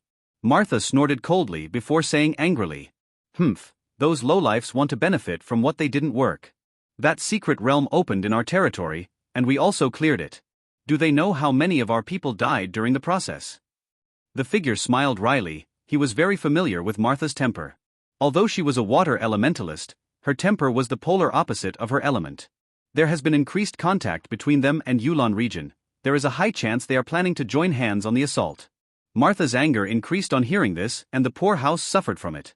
Most of the furniture in the house started freezing rapidly. But she quickly calmed herself before she completely froze the entire house. I'll be going over. It seems like they have forgotten about the last time. You will stay here and protect Gray. Don't interfere with his daily life. Only if his life is in danger should you intervene, but try to do it secretly. The figure nodded. Yes, milady. What about Chris? Martha raised a brow before asking. What about him? There's something different about him. When the figure first arrived here, Martha sent him out to obtain information about the higher-ups in the Lunar Academy. Martha said in disdain when she heard this. He's a mere half-step sage plane elementalist. What is there to be worried about? Besides, I showed him a little hint of my strength. If he is wise, he should get the message I was trying to convey. Although it's surprising to see someone of his caliber in this backwater place, it's not impossible. Besides, Lucas and I also came here to spend the rest of our lives peacefully. If not for Lucas asking for their help, which they couldn't even offer, there was no way they would have been able to find us. Martha said. The figure knew she was right. He didn't even know a place like this existed if not for Lucas giving him the coordinates when Martha asked for him. Martha disappeared from sight after giving her final orders to the figure. He was someone they trusted, so she knew Gray's life was in safe hands. Just like Martha, the figure also disappeared. Gray wins. Gray looked at his opponent who was currently lying unconscious on the platform. He didn't feel bad about how badly he beat him up since he knew his opponent also had the same thoughts towards him. During the first round, a student from the Lunar Academy was almost beaten to death by a student from the Starlight Academy. Luckily, the man in charge stopped the battle quickly. But it didn't change the fact that the student was almost crippled by his opponent. The students from the Lunar Academy were sent into an uproar because of this, and a brawl nearly happened between them and the Starlight Academy. They all wanted to get revenge, so when Gray was given the opportunity, he didn't miss it. He was a student of the Lunar Academy, so even if he didn't want to get involved, he didn't have a choice in this since his opponent would not hold back. The students and the instructors from the Lunar Academy all nodded their heads in approval of what Gray did, while the students and the instructors from the Starlight Academy all threw death stares at him. Gray was completely oblivious to the death stares he was getting from the students and also the instructors of the Starlight Academy while he walked towards his seats. Since Gray was the first student from the Lunar Academy to dare to beat one of their students this badly, he was automatically placed at the top of their must-kill list. Well, this was not the only reason for that. The crowd already knew the conflict between both academies would continue in the competition, so they weren't surprised by what was going on. Some were even enjoying it since the battles between the students are more brutal. With this victory, Gray had secured a place in the special training the Empire spoke about. Alice qualified after having an epic battle with a student from the Welland Academy who was at the 9th stage of the arcane plane, just like herself. The shocking part of it all was the fact that of the 16 students who qualified from the Lunar Academy, 8 of them were dual elementalists. It was a large number compared to the other academies. From this the crowd already deduced the winner of the competition this year will most likely be the Lunar Academy. The students were all given a 3 days break after the second round ended. Later that night, in the Starlight Academy residence. We need to think of a plan. The number of dual elementalists present in their ranks is terrifying. If they are all allowed to grow, it will spell catastrophe for us. I also heard of a summoner appearing in their ranks also. You should all be clear about their strengths. The upper echelon of the Starlight Academy was currently holding a meeting. The appearance of so many dual elementalists in the Lunar Academy was a threat to them. Added with the fact that a summoner was also among the students. If they had no qualms with the Lunar Academy, they wouldn't be worried, but they had always been at loggerheads with them. Enough. A deep voice said. You all know how we usually solve our problems. The speaker spoke in a cold voice while looking at the people present in the room. A glint flashed past his eyes before saying, by making them disappear. The others all nodded in compliance when they heard this. I've already sent someone to investigate the backgrounds of all the dual elementalists present at the competition and also the summoner. For now, our main target is a student called Gray. He's a dual elementalist who is at the 7th stage of the arcane plane and I regard him as our greatest threat. When the others all heard of Gray's cultivation stage, they were puzzled why their leader placed a student at the 7th stage as the main target. I understand you're all puzzled by my decision, but after Clayton explains, you'll all understand. A man stepped forward after the leader finished speaking. Gray is born in a little city called Red City. The mayor there is just at the 2nd stage of the arcane plane. When he turned 12, he took the test but failed to awaken his element. He took the test again when he was already 16, that was when he was able to awaken his element. He was surprisingly a dual elementalist with the lightning element as his base element. Gray is currently 17 years old, and he has already advanced to the 7th stage of the arcane plane. You should all remember that he only awakened his elements by the age of 16. This means he went from a normal person with no cultivation, to someone who is already stronger than his mayor within just over a year and 6 months. This is the fastest speed I have ever seen and even the fastest speed recorded in the history of the continent. When the others all heard the explanation, they couldn't help but suck in a cold breath. Given the current speed Gray was advancing, it would take at most 3 to 5 years for him to catch up. Added to the fact that he would go into the trial grounds, it might even be shorter as long as he didn't die in there. Gray was like a ticking time bomb for them. From his performance at the competition, they could all see he was already a full part of the Lunar Academy, hence the grudge with them was also part of him. A cold glint all passed through their eyes. We must get rid of him. And we will. The second reason I placed him first in the list is the fact that among all the dual elementalists, he is the only one who doesn't have a strong background, which means he wouldn't have anyone protecting him as the others do. They all approved of their leader's plan. This was not the first time they had done something like this in the capital city. As long as they could corner Gray in a hidden place, it would be over. Of course, they wouldn't be going alone, they had people just for jobs like this. Inform the Black Hand, they will know what to do. After the second round ended, later that night Klaus suggested they should go out and have some fun since they were given 3 days to rest. Gray agreed since he needed some time off on his training. This was the 3rd time Gray was coming to the water paradise, and he couldn't say he didn't like the place. For one, their food tastes delicious and their wines were also top-notch. At the Jade Water Paradise. What you did was fucking amazing, I didn't expect you would beat him that badly. Klaus laughed out loud. I only reciprocated to what he wanted to do to me. Gray answered with a shrug. He's not some psychopath who derives pleasure from the sufferings of others. During the battle, he had multiple chances to deal a killing blow, but he refrained from it. Although in the end he beat up his opponent badly, he didn't really expect he would continue fighting even after taking such beatings. The reason Gray beat up his opponent that badly was only after he noticed the killing intent in his opponent's eyes, only then did he retaliate coldly. But even after getting the chances, he just couldn't deal a fatal strike. He didn't even know what to call what held him back. Was it weakness? Or was it just his mind playing tricks on him? Maybe it was his humanity? To be honest, he didn't know. That's what those SCU-MS deserve. If I get to meet any of them, they'll be treated in the same fashion Gray did to his opponent. Reynolds said coldly. After his experience, he hated the students from the Starlight Academy to the core. So, what do you all think this special training is all about? Klaus took a sip of his wine before asking. I have no idea. I have never heard of the Empire ever conducting any special training after the competitions. Reynolds replied. Gray, got any ideas about it? Klaus asked, looking in Gray's direction. Gray continued with his drink before replying. I have no idea, we'll all find out about it after the competition comes to an end. Klaus nodded before switching topics to something more exciting. After staying for some time, just like the previous 2 times, Gray had followed his friends here. They retired with their partners, leaving Gray alone once more. Gray didn't stay long in the room. After finishing his drink, he walked out of the place. He looked at the busy night street in front of him before turning his gaze towards the center of the city. I want to see it again. Gray started walking towards the center of Capital City.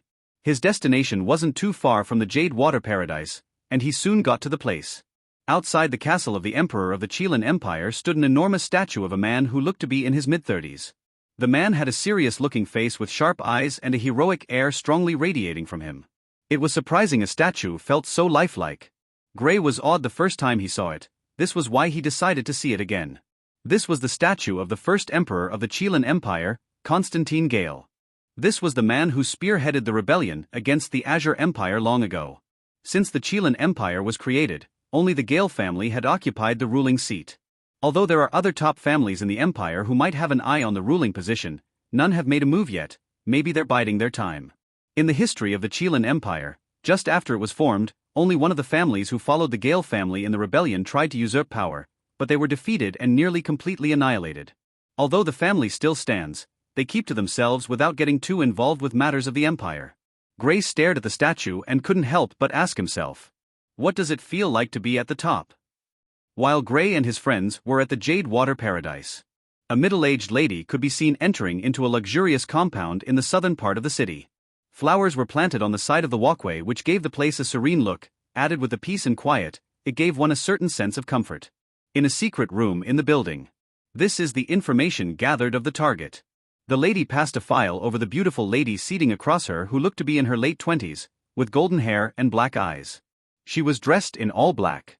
The black-dressed lady collected the file and went through it before asking, "Did you come with the payment?" The middle-aged lady brought out a pouch and passed it to the lady. When the lady in black opened the pouch, 3 colored stones could be seen glowing inside the pouch. She smiled after confirming their originality before saying, "This is only half the payment." The middle-aged lady nodded before replying, "You'll get the balance after accomplishing the mission." The lady in black nodded. "Fair enough. Is there a time limit?" "Yes, the target should be dead before the competition ends. From what we gathered, he's currently in the Jade Water Paradise with his friends." The lady in black frowned when she heard this. "The owner of the place has a good relationship with me, and killing someone there will be bad for his business." "I know, we gathered some added information about the target before coming here. He never sleeps in the place. He stays till just after midnight before he leaves the place. He takes a stroll around the city before heading back to his residence. Although we're not certain if he would also do it today, this has been his usual routine whenever he visited that place." "Okay, I'll send one of the girls over." "Okay, we'll be waiting to hear from you." After getting assurance from the lady in black, the middle-aged lady left the building. A girl came into the room minutes later. After getting the details about her mission, she left swiftly. What does it feel like to be at the top? Gray stared at the statue a while longer before heading towards his residence. As a kid, he has always had the dream of standing at the top one day. This was one of the reasons he was devastated when he couldn't awaken his element. Now with this inheritance and his hard work, he believed it wouldn't be long before he realized his dream. While Gray was staring at the statue, a shadow was staring at him intently. This shadow has been following him since he left the Jade Water Paradise, but he had no idea of it. The cool night breeze was always a refreshing experience. On his way back, he saw Claude and Nina walking with arms locked around each other, and Nina's head was placed on Claude's shoulder as they were walking. "Seems like they're a couple. No wonder he thanked me so much for saving her." Since the couple didn't see him, he didn't want to spoil their romantic moment, so he just walked silently on the other side of the road. The shadow was following closely behind Gray, seemingly searching for an opportunity to strike. Gray discovered an alley that cut across 2 streets and took him quickly to the place designated for the Lunar Academy the last time he went to the Jade Water Paradise. The moment she wanted to strike out, she quickly held back and hid back at her hiding spot. Gray also stopped in his tracks and looked ahead of him. Gray looked ahead of him and his eyes instantly turned cold. Two boys were walking in his direction from the alley. He recognized one of them from the competition, and from that, he already guessed their identities. Students from the Starlight Academy. Do you know how long we had to follow you before finally getting this chance? One of the boys said as they walked closer towards Gray. They saw Gray heading out of the Jade Water Paradise and decided to follow him and teach him a lesson he would never forget. No, and I don't really care. Gray answered before preparing to leave the alley the same path he used in walking in. The student he recognized was a water elementalist in the 8th stage of the arcane plane and was strong. Although he could battle with him, that was if they were alone. The addition of the other student will make things very difficult for him. You think you can leave? The boy said with a sneer. Gray turned around only to see two figures coming from the direction he planned on using. Now he was trapped in the middle of both sets of boys. At least if he was left with the previous two, he had a good chance of escaping. He wasn't even thinking about fighting since it was a lost battle. But now, with the addition of the other two boys, his chances were almost zero. What are you trying to do? Gray asked in a cold voice. What does it seem like? The boys laughed as they got closer. They knew the city too well.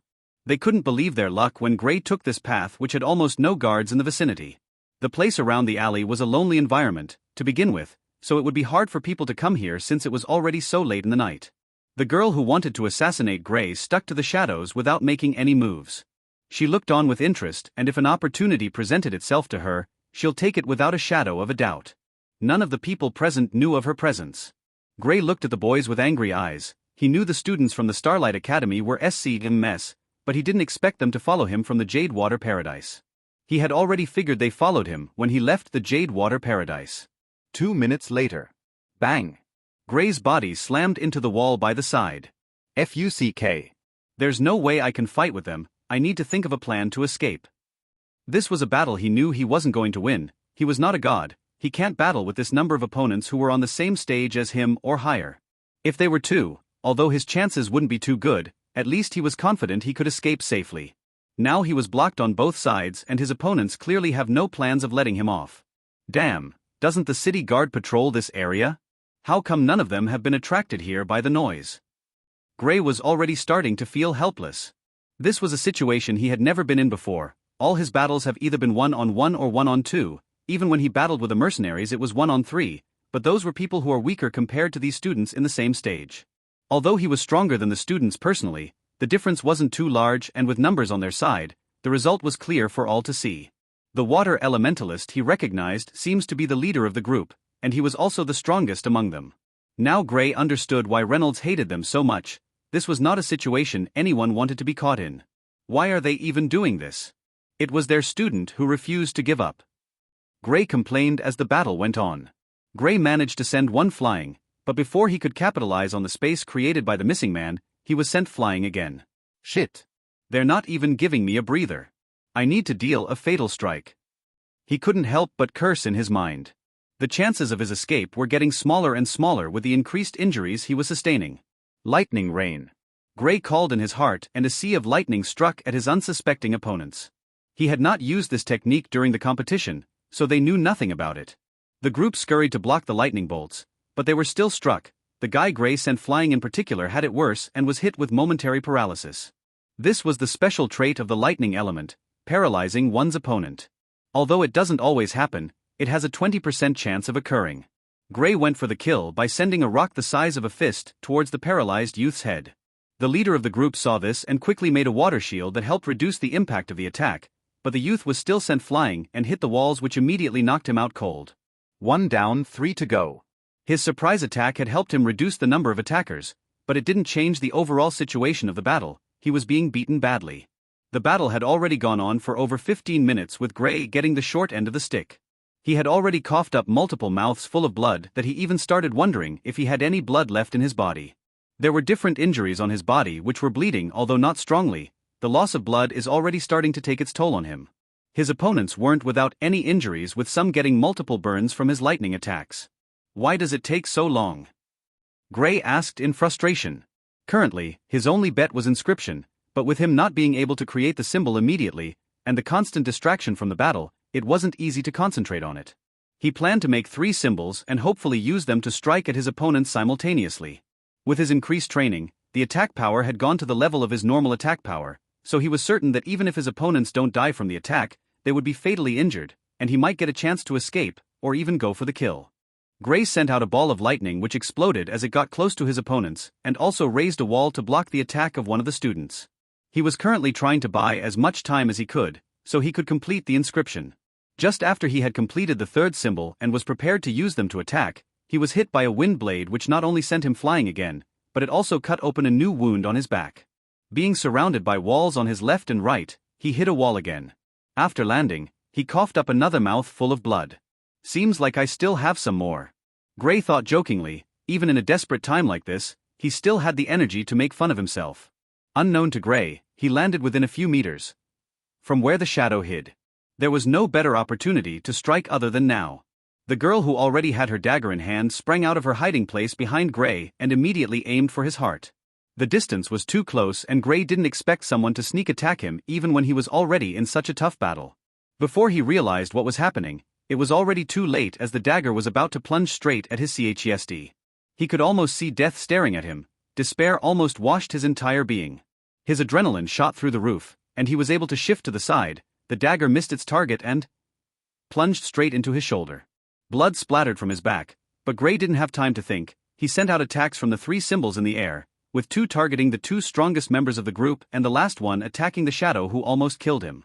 Everything happened so fast that before the girl or the students from the Starlight Academy could react, they were already struck by the inscription and one of the students lost an arm that completely detached from his body. The girl also wasn't lucky as a huge injury appeared on her back. Although all this took some time to explain, it only happened within the space of 5 seconds. Gray didn't think of any other thing and immediately used both his lightning and wind element to escape from the place before the last student who wasn't attacked could recover from the shock of what just took place. He was already on his last legs and there was no way he could battle with anyone currently. Even keeping his consciousness was already starting to get difficult. He managed to get to the residence albeit barely. Only after the instructor who was keeping guard of the place appeared did he finally lose consciousness. What happened to him? I don't know, he lost consciousness the moment he entered the place. Blake looked at the unconscious Gray the man held in his arms. Seeing Gray's identification, the instructor took Gray to Blake the moment he lost consciousness. Okay, you can leave now, Blake said before taking Gray in another direction. Some moments later, Chris looked at the unconscious Gray and couldn't help but furrow his brow. Leave. Blake dropped Gray on the bed before heading out of the room. Although his injuries are bad, it's not a challenge since he's still alive, Chris said as he placed his hand on the body of the unconscious Gray. Blake stood outside the room and saw a white light flash in the room. He squinted his eyes and looked on with interest. So the rumors are true, he truly is a light elementalist.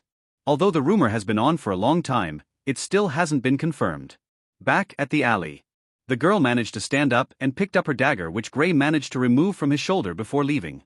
The injury in her back was painful, but that was the least of her issues right now. She was still replaying what happened in her mind. How did he dodge it? Given her experience, she knew her target couldn't evade from that distance. After careful thinking, she recalled something. I froze. Now she knew the cause. She froze when the dagger was about to pierce through Gray's chest. Even though it wasn't up to a second, it was enough for Gray to move so his vitals wouldn't be hit. It was something that some people might not even notice since it felt like she was paused just before the dagger hit. The only student who wasn't struck by the attack first stared in the direction Gray fled towards, before staring in the direction of the figure who appeared out of nowhere and almost killed Gray, who has also left the alley. The student whose arm was detached screamed in pain on seeing his arm a couple of meters away from where he was sitting. Only the water elementalist, who was the strongest of the group, wasn't badly hurt, but he was still bleeding from his hands nonetheless. He looked at his comrades and couldn't help but feel a little twinge of regret, but since he wasn't the one whose arm was detached, he quickly got over it. Get him up, we should head back and report this to the instructors. Those bastards from the Lunar Academy sneaked attacked us, he said, gritting his teeth. They all thought it was a sneak attack since they didn't see Gray attacking.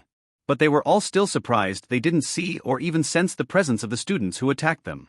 The student whose arm was detached picked up his arm with his other hand, and the more he was looking at the arm, the more rage, hatred, regret, and tears were flowing from his eyes. This was not how it was supposed to end. They would have beaten Gray badly or even killed him. But now Gray escaped. Although injured, he escaped. They on the other hand got multiple injuries, and he got it worse with one of his arm cut off his body.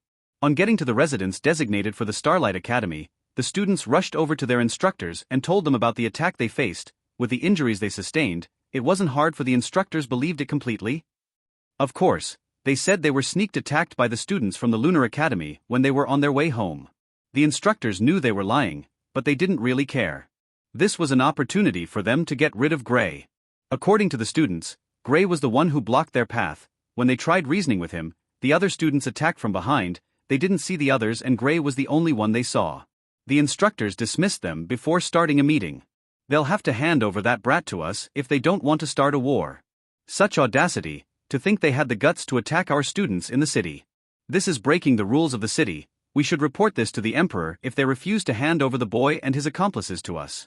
The instructors of the Starlight Academy starting planning on which actions to take. Back to the Lunar Academy. Chris walked out of the room and glanced at Blake, who was seemingly lost in thoughts. "What are you thinking about?" Blake was startled and looked at Chris. He couldn't help himself anymore and asked, "Are you also a light elementalist?"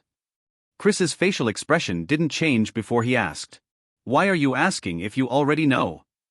This statement was the confirmation Blake needed to affirm his eyes didn't play any tricks on him. He couldn't help but look at Chris again. He had always felt great respect towards this man who had an eccentric character. Now he found out he was not just a dual elementalist, but a multi-elementalist. The shocking fact of it all was that his last element was one of the two extremely rare elements, the light element. Although lightning elementalists were rare, compared to light and darkness elementalists, they could be said to be very plentiful. Light elementalists are known for their extreme speed, but that isn't their most special attribute. They had the unique skill of healing. The light element had a special trait, life force energy. With this, they can be said to be the best healers given their special ability. But don't be deceived by the fact that they are good healers. The light element is known to also have terrifying attack power. Just like the light element, the darkness element also had the special attribute of corrosion. It can corrode almost everything, and it is regarded as one of the most, if not the most terrifying attacking element there is. Blake finally came back to himself after being lost in thoughts once again. "How's Gray?" "He should be fine, a little sleep and he will be back to new." Blake saw Gray's state when he brought him here, so when he heard this, he couldn't help but be shocked. He expected Gray to take at least 2 weeks or so to heal, but now, Chris said a little sleep and he would be as good as new. Who wouldn't be shocked when they heard something like that?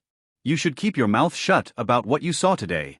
Blake nodded. He didn't have any plans of telling anyone. Okay, maybe he might tell her, but he wouldn't tell any other person. "By the way, what happened to him?" Chris asked, because Gray was badly injured when Blake brought him in. He didn't ask what happened and just started healing him outright. But now that Gray was alright, he wanted to know what happened. "I don't know, the instructor guarding the place brought." Blake told Chris what the instructor told him. Guess we'll have to wait for Gray to wake up before we can know what happened." "Yes, that's the only solution." Gray opened his eyes and looked around. He didn't recognize the place, so he panicked a little, but on remembering he saw an instructor, he guessed he should at least be within the residence. He subconsciously touched his shoulder where he was stabbed but was shocked when he couldn't feel anything. "Was I dreaming?" he asked himself. He clearly remembered being stabbed by someone in black yesterday, or was it the day before? He didn't really know since he didn't know how long he was unconscious. But the injury miraculously disappeared. Not just that one, even the other ones were nowhere to be found also. What's happening? He got to his feet and walked out of the room. On getting to the courtyard outside the room, he surprisingly saw Chris sitting. "Teacher." Chris turned and looked at his student. "How are you feeling?" Gray checked his body again, just to be sure before replying. "Fine, I feel great in fact." Chris nodded. Good. "Now tell me, what happened to you yesterday?" "So it wasn't a dream. But, how did my injuries disappear within the space of a single night?" Gray went on to tell Chris about what happened with the students from the Starlight Academy. Chris squinted his eyes and a cold light flashed past it. Those people are just like pests. They need to be exterminated." Chris said icily. He was already fed up with what was going on with the Starlight Academy. They were lucky he was not the principal, or he would have already destroyed them already. He definitely didn't give a shit about what the Emperor was going to say. Chris took Gray over to the instructors so he would explain what happened the previous night. While Gray was still in the process of explaining what happened, the instructors were already all turning red from rage when a loud voice traveled to the meeting room. "Where is the student called Gray?" The speaker made sure to enhance his voice to ensure everyone in the residence heard it. Even the people who were walking heard this and all curiously stopped on their tracks and looked at what was going on. Aren't those people from the Starlight Academy? Yeah, but why are they yelling in front of the residents of the Lunar Academy? I don't know, but it would be interesting. Different conversations broke out. The instructor who yelled smirked inside. This was the result he wanted. The principal, instructors, and the students who resided in the place all came out and looked at the group who were floating in the air outside the gate. Gray was behind Chris when they walked out. He stared at the group with cold eyes. Klaus and Reynolds were already back from the Jadewater Paradise, so on hearing Gray's name being mentioned, they rushed outside their rooms. What are you doing here? The head instructor from the fire hall asked coldly. A student from your academy attacked our students yesterday, and one of the students is almost dead and even lost an arm. We want you to hand the student over to us so we can punish him appropriately. The man said confidently. The instructors from the Lunar Academy all looked at him like he was a fool. Did he really think they would hand over their student to him? They didn't even have the strength to bother with him. Arguing with people whose brains weren't functioning properly was too tiring. The crowd was finally able to get the gist of the whole issue. It seems a student from the Lunar Academy attacked the students from the Starlight Academy and even successfully injured them badly. You should leave. People from the Starlight Academy are not welcomed here. Oliver said calmly. He was already holding himself back from unleashing an attack towards the group. We came here for the student and also an explanation. We are not leaving until we have both. Also, the man suddenly stopped talking and a scene that stunned everyone present played out. The man who was still in the middle of his speech was sent flying by a slap from someone who suddenly appeared beside him. The rest of the group from the Starlight Academy looked in the direction the man flew to, and couldn't help but feel a chill run down their spines. I don't like him, he should have just left when he was told to. Chris said with a shrug before he returned to his previous position, like nothing happened. Teacher is so overbearing. Gray looked at the man in front of him and his respect for him increased to a new level. The crowd gathered outside looked in the direction the man landed. His life and death is unknown since there have been no movements from him since he crashed into the ground. Oliver looked at Chris and couldn't help but sigh. He knew now the issue wouldn't be settled easily, and he didn't really care. Now, unlike the previous time, the higher-ups from the Starlight Academy will try to make a big issue out of this. But to hell with them. Did they think the Lunar Academy was scared? If they thought that, then they were dead wrong. Are you still here? Oliver asked while releasing a cold aura from his body. Since things have already gotten to this stage, there was no use in trying to talk calmly to them. If they still decide not to leave, then they will face the same fate as their comrade. He was over 100% sure Chris killed the man with that slap. The instructors from the Lunar Academy all released intense killing intent from their bodies. The group from the Starlight Academy quickly scurried away like a pack of scared dogs with their tails behind their legs. They came here with heads held high, thinking they might use this opportunity to not only get rid of Gray but to also show everyone who was the number one, but now they left in disgrace and mostly fear. From how the instructors from the Lunar Academy were acting, they knew they weren't joking and might attack if they stayed any further. Among the group, the man who was smacked to death was the most pitiful. If he could talk he would have surely complained about the nature of his death. If he was killed with some flashy move, it wouldn't be as bad as being smacked to death. He only came here to show dominance. Why did it end like this? Even in the underworld, he would be a laughingstock because of the way he died. The group quickly went over to get the man who was smacked away, but on seeing his condition, they were stupefied, and the fear they felt increased once again. The side of the man's head caved in, and he couldn't be any deader. They picked up the corpse and disappeared from the area. News of the event quickly rocked the entire city. The fact that a group from the Starlight Academy went over to the Lunar Academy to demand for a student was shocking on its own. The fact that one of the group was smacked to death was even more astonishing. The instructors all looked at the corpse with rage. This was an instructor who was most likely to be the next head instructor in the Wind Hall, but now he was dead. Even the manner of his death was annoying. He was smacked to death, like an annoying fly. Good, very good. The people from the Lunar Academy are getting more daring. Do they think we're pushovers? Call everyone here, we're heading over to confront them. The principal of the Starlight Academy said in anger. The castle of the Emperor. Your Highness, the conflict between the Lunar and the Starlight Academy seems to have escalated again. An instructor from the Starlight Academy was killed today when they went over to the residence of the Lunar Academy to demand for a student who they said attacked some of their students. Seated on the throne was a man who looked to be in his early 40s. With refined features and a calm look, he was the Emperor of the Chilan Empire, Augustus Gale. He stared at the man who was reporting what happened to him. To dare break the rules of the city, the Lunar Academy doesn't seem to put His Highness in their eyes. An elder by the side spoke in a spiteful manner. The others looked at him but didn't say anything. they shifted their gazes back to the Emperor.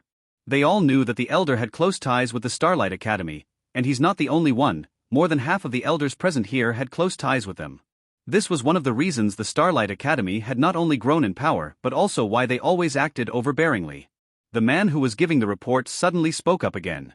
Your Highness, it seems the people from the Starlight Academy are currently on their way to confront the Lunar Academy. Augustus felt tired. From the entire issue, he didn't know what to do about the two academies. Head over to the residence of the Lunar Academy and summon both academies over. Yes, Your Highness. The man bowed before leaving the castle. Your Highness, if I may? The Emperor nodded. The elder continued after getting the go-ahead from the Emperor. This is a very delicate matter, and if not handled properly it might cause internal strife in the Empire. So what do you have in mind? The Emperor looked at him with interest. We still don't know if what the group of the Starlight Academy said is the truth. For all we know, they might just be looking for a way to get back at the Lunar Academy for the matter that occurred previously. The elder said. The elder who spoke up previously quickly jumped into the fray. What do you mean by that?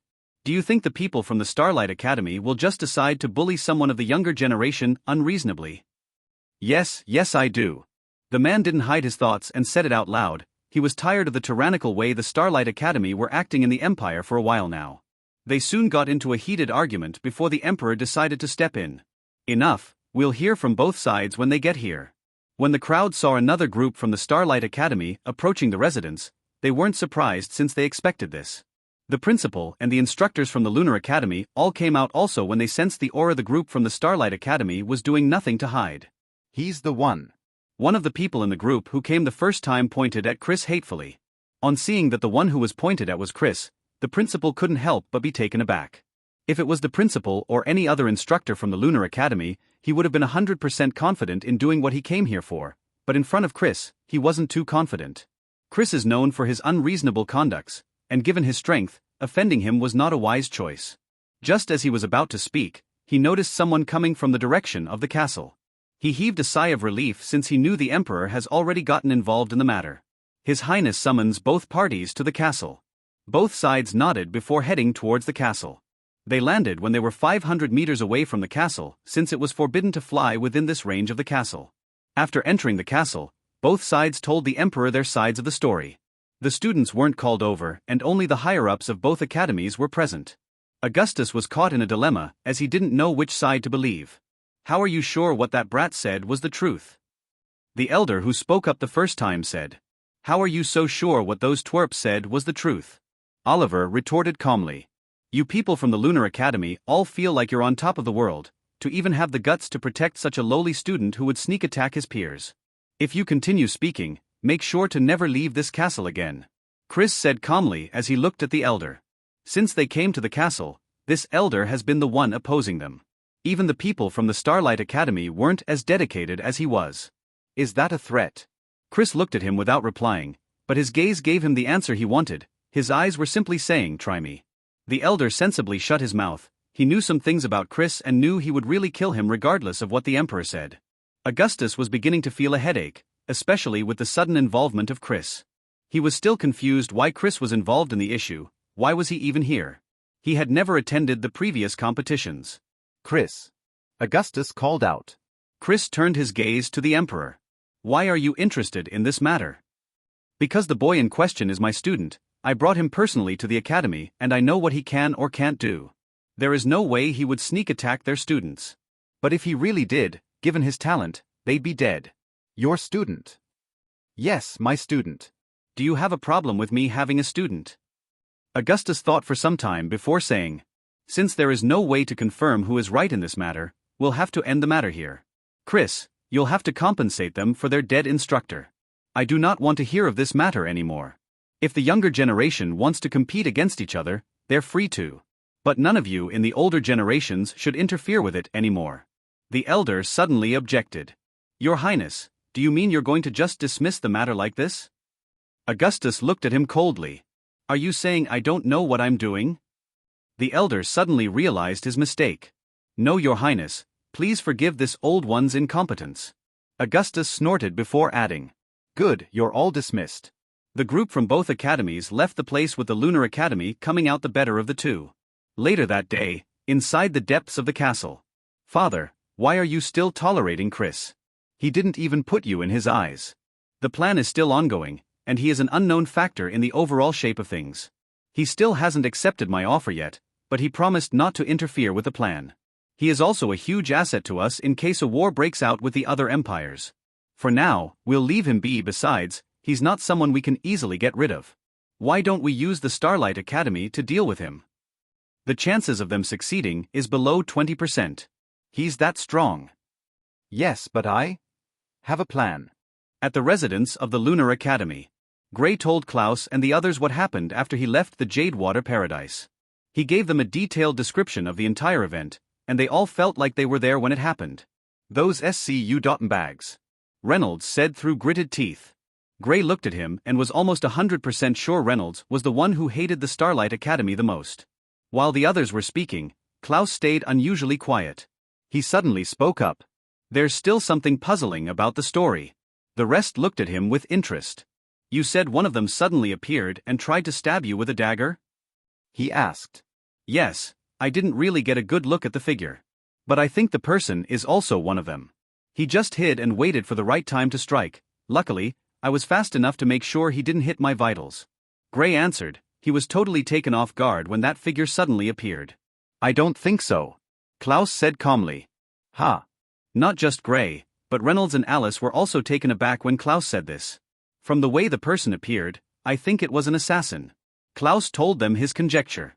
From the way the figure stayed until that moment to strike, it was evident the person was quite experienced in it.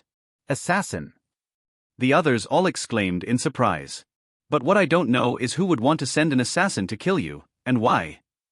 The group looked at Klaus with surprise. Gray thought about it and couldn't help but feel what Klaus said was right.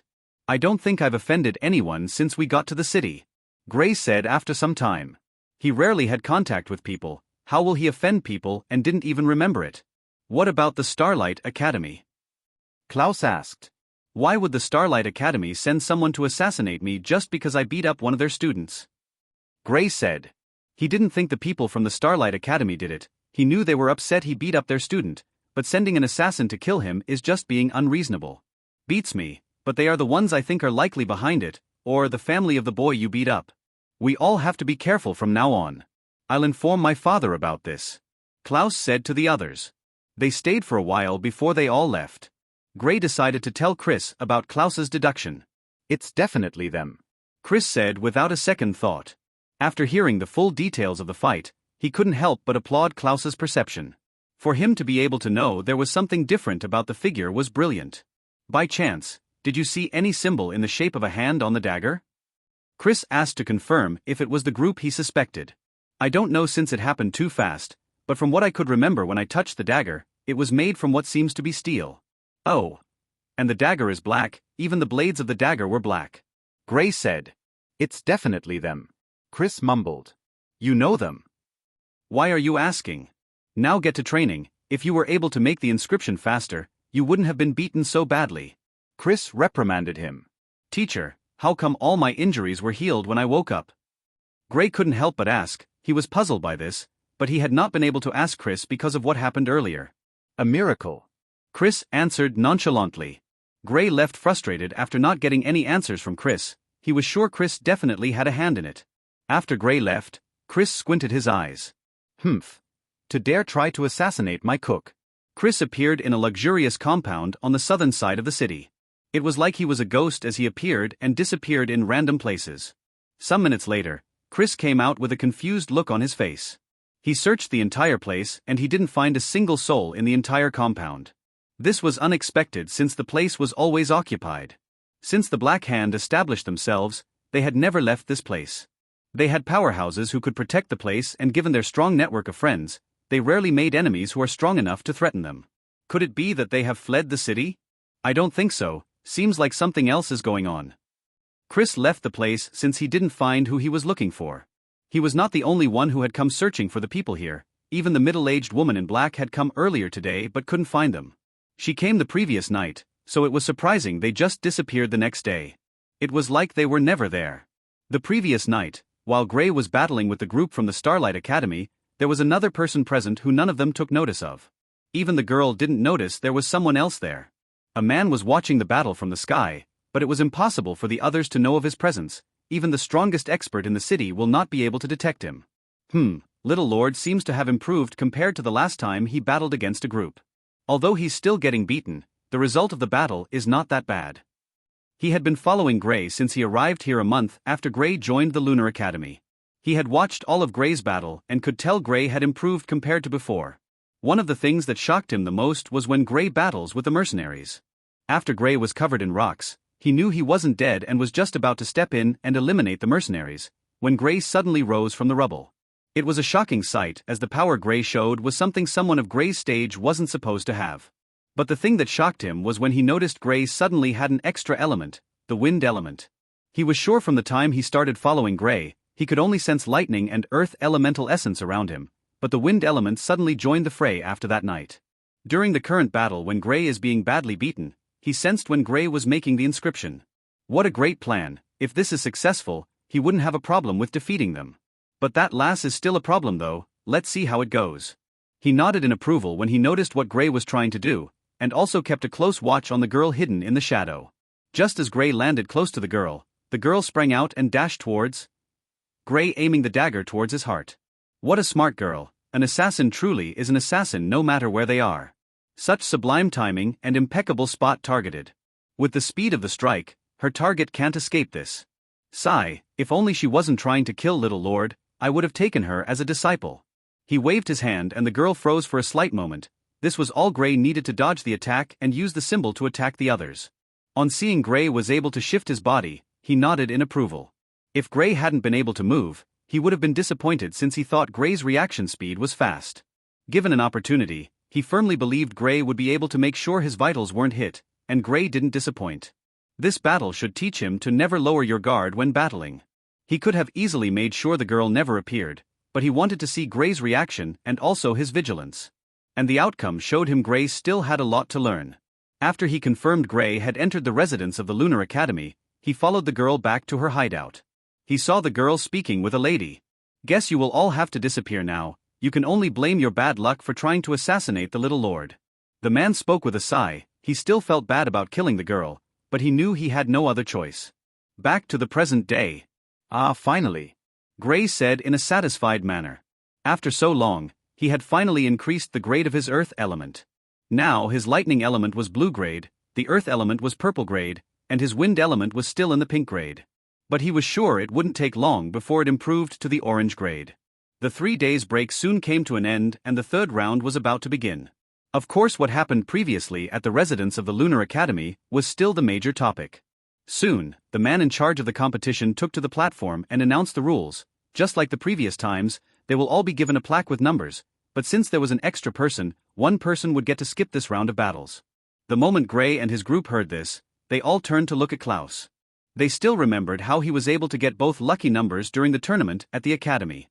Gray shook his head. There's no way he would also get it this time. He was not the only one who had such thoughts. Alice and Reynolds also thought the same thing. The participants were all called into the platform and the plaques started floating mid-air. A plaque will come to each of you. You are only allowed to grab the one which comes to you, the man said before the plaque shot towards the participants. After each participant got a plaque, the man said. Now the student with plaque number 75 should step forward. They all looked at the plaques in their hands. The participant with plaque number 75 should step forward. The man said after all the plaques were distributed. Gray looked at the plaque in his hand, and 29 was boldly written on it. He was not the only one who checked his plaque, the rest of the participants also did the same. The few weaker ones prayed they were the ones who got the lucky number. Gray had no problem with not skipping this round since he mainly came here to test his limits against others. With the upgrade in his earth element, he's stronger compared to the last time he battled, but it didn't mean he could defeat a student in the 9th stage yet. But he was sure he might be able to fight Alan to a draw now. Alice also didn't have a problem with this. After all, she was a battle maniac. She might even feel sad if she had to skip this round. Reynolds and Klaus didn't really care also. If they had it, they'll just relax and watch the battles. If they didn't, they'll fight. Gray looked around to see who was going to step forward but didn't see any movements from the crowd. He subconsciously turned his head towards Klaus and his expression changed when he saw Klaus smiling stupidly. Klaus stepped forward and showed his plaque to the man in charge. Reynolds' mouth twitched a little when he also saw this. Since Klaus stepped forward, it only meant he got the lucky number again. Crap. How come he always gets it? He wasn't the only one who had this thought though. Everyone who came from the Lunar Academy who witnessed the tournament was also dumbfounded. They had witnessed Klaus's terrifying luck during the tournament, which allowed him to skip 2 rounds. But witnessing it once again was just shocking. They could only smile bitterly and curse their poor lucks. The second round soon began. Gray's battle was among the last set for the day. Although he hoped to battle with a student in the 9th stage, he didn't get it. His opponent wasn't weak though, since she was in the 8th stage of the arcane plane. After a long battle, he was able to obtain victory. When the group who attacked Gray saw him, they were stunned, especially the one who lost an arm. Gray was perfectly normal. They knew too well how many injuries Gray sustained during the battle. He wasn't even supposed to be able to fight, talk less of beating someone in the 8th stage. Regret suddenly washed him up once again. He regretted following them to attack Gray. If he had just stayed where he was, he would have been perfectly fine. Unfortunately, there's no medicine for regret. Of the 75 participants left, more than half of them were in the 9th stage. The number in the 6th stage was only 4, with Klaus and Jonas being 2 of them. After getting through this stage, Gray knew his chances of advancing once again was very low, since the participants left were mostly in the 9th stage. Even though he really wanted to fight with them, he knew he wasn't their match yet. The battle soon got to Reynolds' turn. His opponent was surprisingly Jonas. Given the way he hated the Starlight Academy, Gray was sure he would try to beat Jonas up badly. Well, so they thought. When the battle started, Reynolds didn't even try to hold back. He unleashed a strong attack towards his opponent. With his strength, coupled with the stage advantage, he should normally be able to completely overpower Jonas. But, boom. Both fighters were pushed back by the impact of the first clash. Reynolds retreated 3 steps backward from the impact of the attack. Jonas, on the other hand, retreated 5 steps before he was able to get his footing right. The result of the first clash stunned Reynolds. Although he got the upper hand, it was just merely. Gray was also surprised by it. He didn't think Jonas would be able to almost fight Reynolds to a draw given the grade of his element. But it didn't surprise him too much, since Klaus's grade was also purple, but he could battle with those who had blue grade and a higher stage too. He's pretty strong. Klaus stared at the battle before commenting. Yeah. Gray replied calmly. The battle went on with Reynolds holding the advantage most of the time, but there were a few times he nearly lost due to his hot-headedness, but luckily, he was able to calm himself and slowly grind down his opponent. The advantage of having a higher stage soon started to play out, and just as expected, Jonas lost. Reynolds came back to his seat after the long battle. He was feeling exhausted. Luckily, he won the battle. To think you almost lost against a student from the Starlight Academy, who is even a stage lower, Klaus said in a mocking tone. Reynolds looked at Klaus and felt speechless. Sometimes he felt like just beating him up. He knew Klaus was just playing around, but it didn't mean he couldn't beat him up still. You want to try? Please, like I haven't defeated you before, Klaus said with a scoff, particularly stressing the first word he said. Gray looked at Klaus and didn't know what to say. He still didn't remember when Klaus defeated Reynolds. What are you looking at? Do you want me to beat you up again? Klaus looked at Gray arrogantly. Gray looked at Reynolds and they both nodded. They seemed to have come to a conclusion about how to deal with Klaus. On seeing this, Klaus couldn't help but freeze. Gee. Guys, you know I'm only playing around, right? He stuttered while trying to butter up his friends, which ended in a failure. Gray didn't even bother to look at him and drew closer to Reynolds, seemingly planning out what methods will hurt Klaus the most. Klaus almost wanted to cry, but no tears came out. He was already cursing his big mouth inside. He totally forgot about their sparring sessions. Given his strength, he might be able to struggle longer than Jonas against Reynolds, but it didn't change the fact that he would get his ass hooped. Against Gray, he didn't even have the chance to struggle for more than 3 minutes. Damn you! Do you think I'm afraid? He suddenly shifted his gaze over to the laughing Alice, and an idea struck him. Hey, want to spar with me today? Alice stifled a laugh when she heard Klaus's offer. Klaus has always been scared of sparring with her. She didn't expect he would take this route to escape from punishment from Gray and Reynolds. How about next time? I can see you already have plans with Gray and Reynolds, she said, trying to hold back her laugh. No, today is good, Klaus said with a shaky voice. Only after continuous persuasion did Alice finally agree. Okay, fine. Alice agreed helplessly. She didn't think Klaus was such a persistent person. Great, it's a date then, Klaus said without thinking. His arrogant look once again returned as he looked at Gray and Reynolds. Humph. They think they can bully me, but I'm 1 step ahead of them. There was no way Gray and Reynolds would object to him sparring with Alice. All he had to do now was spar with her for some days. By then, Gray and Reynolds would have already forgotten about their evil scheme. Alice, however, lowered her head shyly when she heard Klaus say the word date. She blushed unknowingly with her heart beating like crazy. "Hey, are you okay?" Klaus asked when he suddenly noticed Alice's strange behavior. Alice nodded. She didn't dare to raise her head though. She covered her face with her hands and her imagination started running wild. It was only after some time had passed was she able to calm her racing heart. "I have a sparring session with Alice today," he said as he walked past them with a smirk. "Let's see how you will beat me up." Klaus gladly went over to Alice's place for their training session. Although he was still beaten by Alice, it wasn't to the extent Gray and Reynolds had planned for him. They soon ended their sparring session and he volunteered to show Alice around. Although Alice was from a big family, she didn't travel frequently. This was only the second time she had been to Capital City. The next day, the group all went over to the arena. Alice was in a good mood, and she laughed more often compared to the previous days. Gray noticed the change but didn't think too much about it since he knew Alice was a cheerful person. Alice was still reminiscing about the previous night which she enjoyed. She hadn't had this much fun in a long time.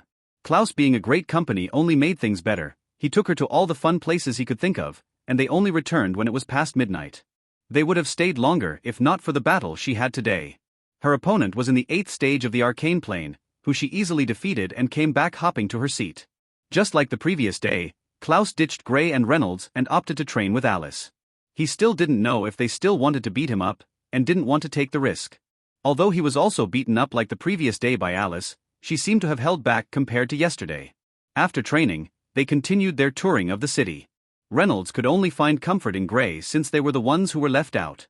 But unfortunately, Gray also left Reynolds and headed over to meet up with Chris for his training. Although Gray wanted to be with his friend, he couldn't reject it when Chris called him since he had been training on his own since they came here. He noticed since the incident, Chris had tried to make sure he improved in his speed in creating the symbol. It felt like he wasn't going to see him for some time. "Teacher, do you know what this special training is about?" Gray suddenly asked after finishing his practice. Chris gazed at the sky before replying. "You'll know about it anyway, so there's no use in hiding it from you. You will all be going." Chris told him some details about the land of trial which was about to open up. He also made sure to tell him not to tell others about it. Well, he could tell his friends, but they should keep it to themselves since the Empire would execute them if they found out they knew. Well, Gray would be safe, so also would Klaus and Alice. Reynolds, however, didn't have a more prominent background like the other two, so he might be executed. 25 spots have already been taken by the Royal Academy, while the remaining 75 are taken by the top 75 participants in the competition. Gray was stunned. This was the first time he was hearing about something like this. Seems like the previous people who went in all kept it under wraps. But why were they keeping it a secret anyway? It's not like someone else would take the spot from them, given there were only 4 empires, and they jointly keep guard of the place to ensure none of the others cheated and placed in more people.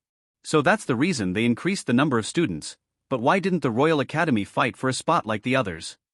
He couldn't help but ask. Because they are royals. The 25 spot which they took will be given to the youths from the royal family. The Empire is actually quite good in this aspect. I heard the Azure Empire only gave 10 spots to the academies there, and they took 90 spots. Chris said with a light smile. Although the current emperor isn't as good as the previous one, it was good he didn't change this rule. But Chris knew some things were going on behind the scenes which he didn't know, but as long as it didn't clash with his interest, he didn't care. The day ended without much happening. The 3rd round soon ended and the 4th round began. Just like Gray expected, his opponent was someone in the 9th stage. He battled with all he had, but still couldn't change the expected result. He lost. The defeat didn't dampen his mood though since it was within his expectations. He was not the only one who was knocked out in this round. Both Klaus and Reynolds were also eliminated. Klaus in particular almost had it worse, with his opponent being a student from the Starlight Academy in the 9th stage of the arcane plane. He made sure to curse him as much as he could before the battle started. The student almost went on a rampage when Klaus told him something in particular. Luckily, as soon as the man in charge said begin, Klaus immediately jumped off the platform and admitted defeat. Well, he didn't forget to unleash more curses on the guy, which in turn provoked the guy even more. The guy's eyes literally turned bloodshot from rage, but Klaus didn't care. Klaus knew since they were no longer on the platform, the guy wouldn't dare to attack him since it will attract a huge punishment on the guy and he on the other hand will most likely come out unscathed. Gray and Reynolds joined in the fun when Klaus returned, and they all had a good laugh while watching the rest of the competition. Soon it got to the final 20 in the competition, and Damien was surprisingly still in it. He was lucky not to have met anyone in the 9th stage, so he was able to advance, only after bringing out his summon, that is. When the crowd saw it, they were all stunned as they never expected to see a summoner in the competition. Of the final 20, the Lunar Academy had 7 left, while the Starlight Academy had only 4 left. Alice's next battle was against the guy who Klaus met the previous time. She was unexpectedly more violent compared to the previous times she battled and completely hooped him. She even broke one of his arms before he was able to admit defeat. Klaus got excited when he saw this. Humph.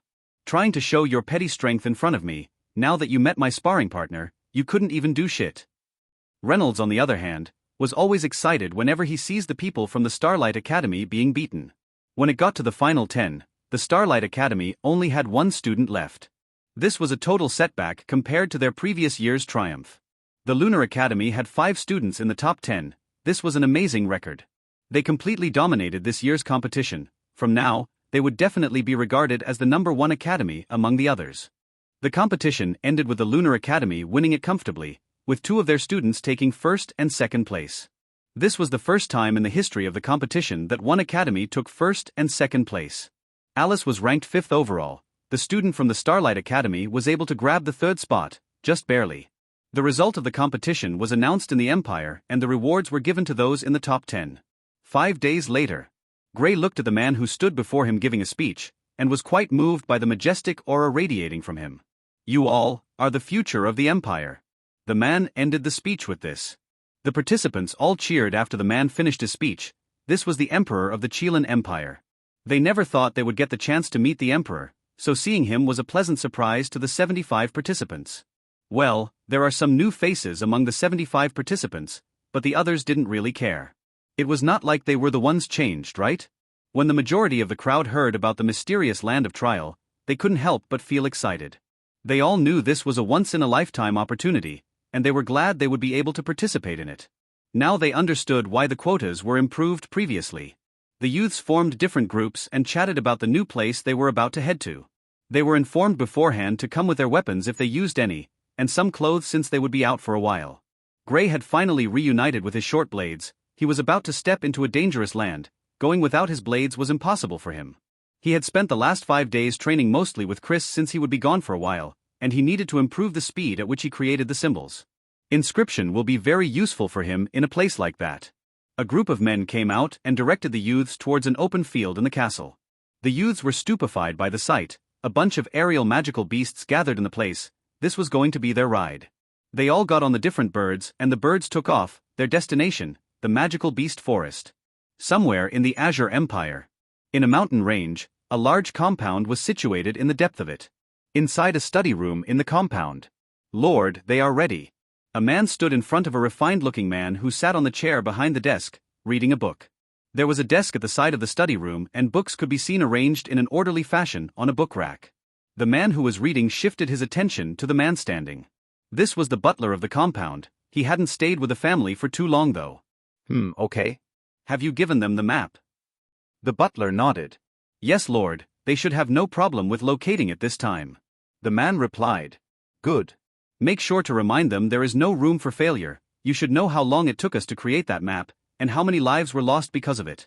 The butler was aware of this since he had stayed with the family for some time now. "Yes, my lord, they know acquiring it is their main objective. They have promised to return with it, but we still don't know if there might be any unforeseen events yet." The man replied before shifting his gaze back to the book he was reading. "As long as they are careful, they should be able to acquire it." The butler was about to leave when he suddenly paused. After gathering the courage, he said, "My lord."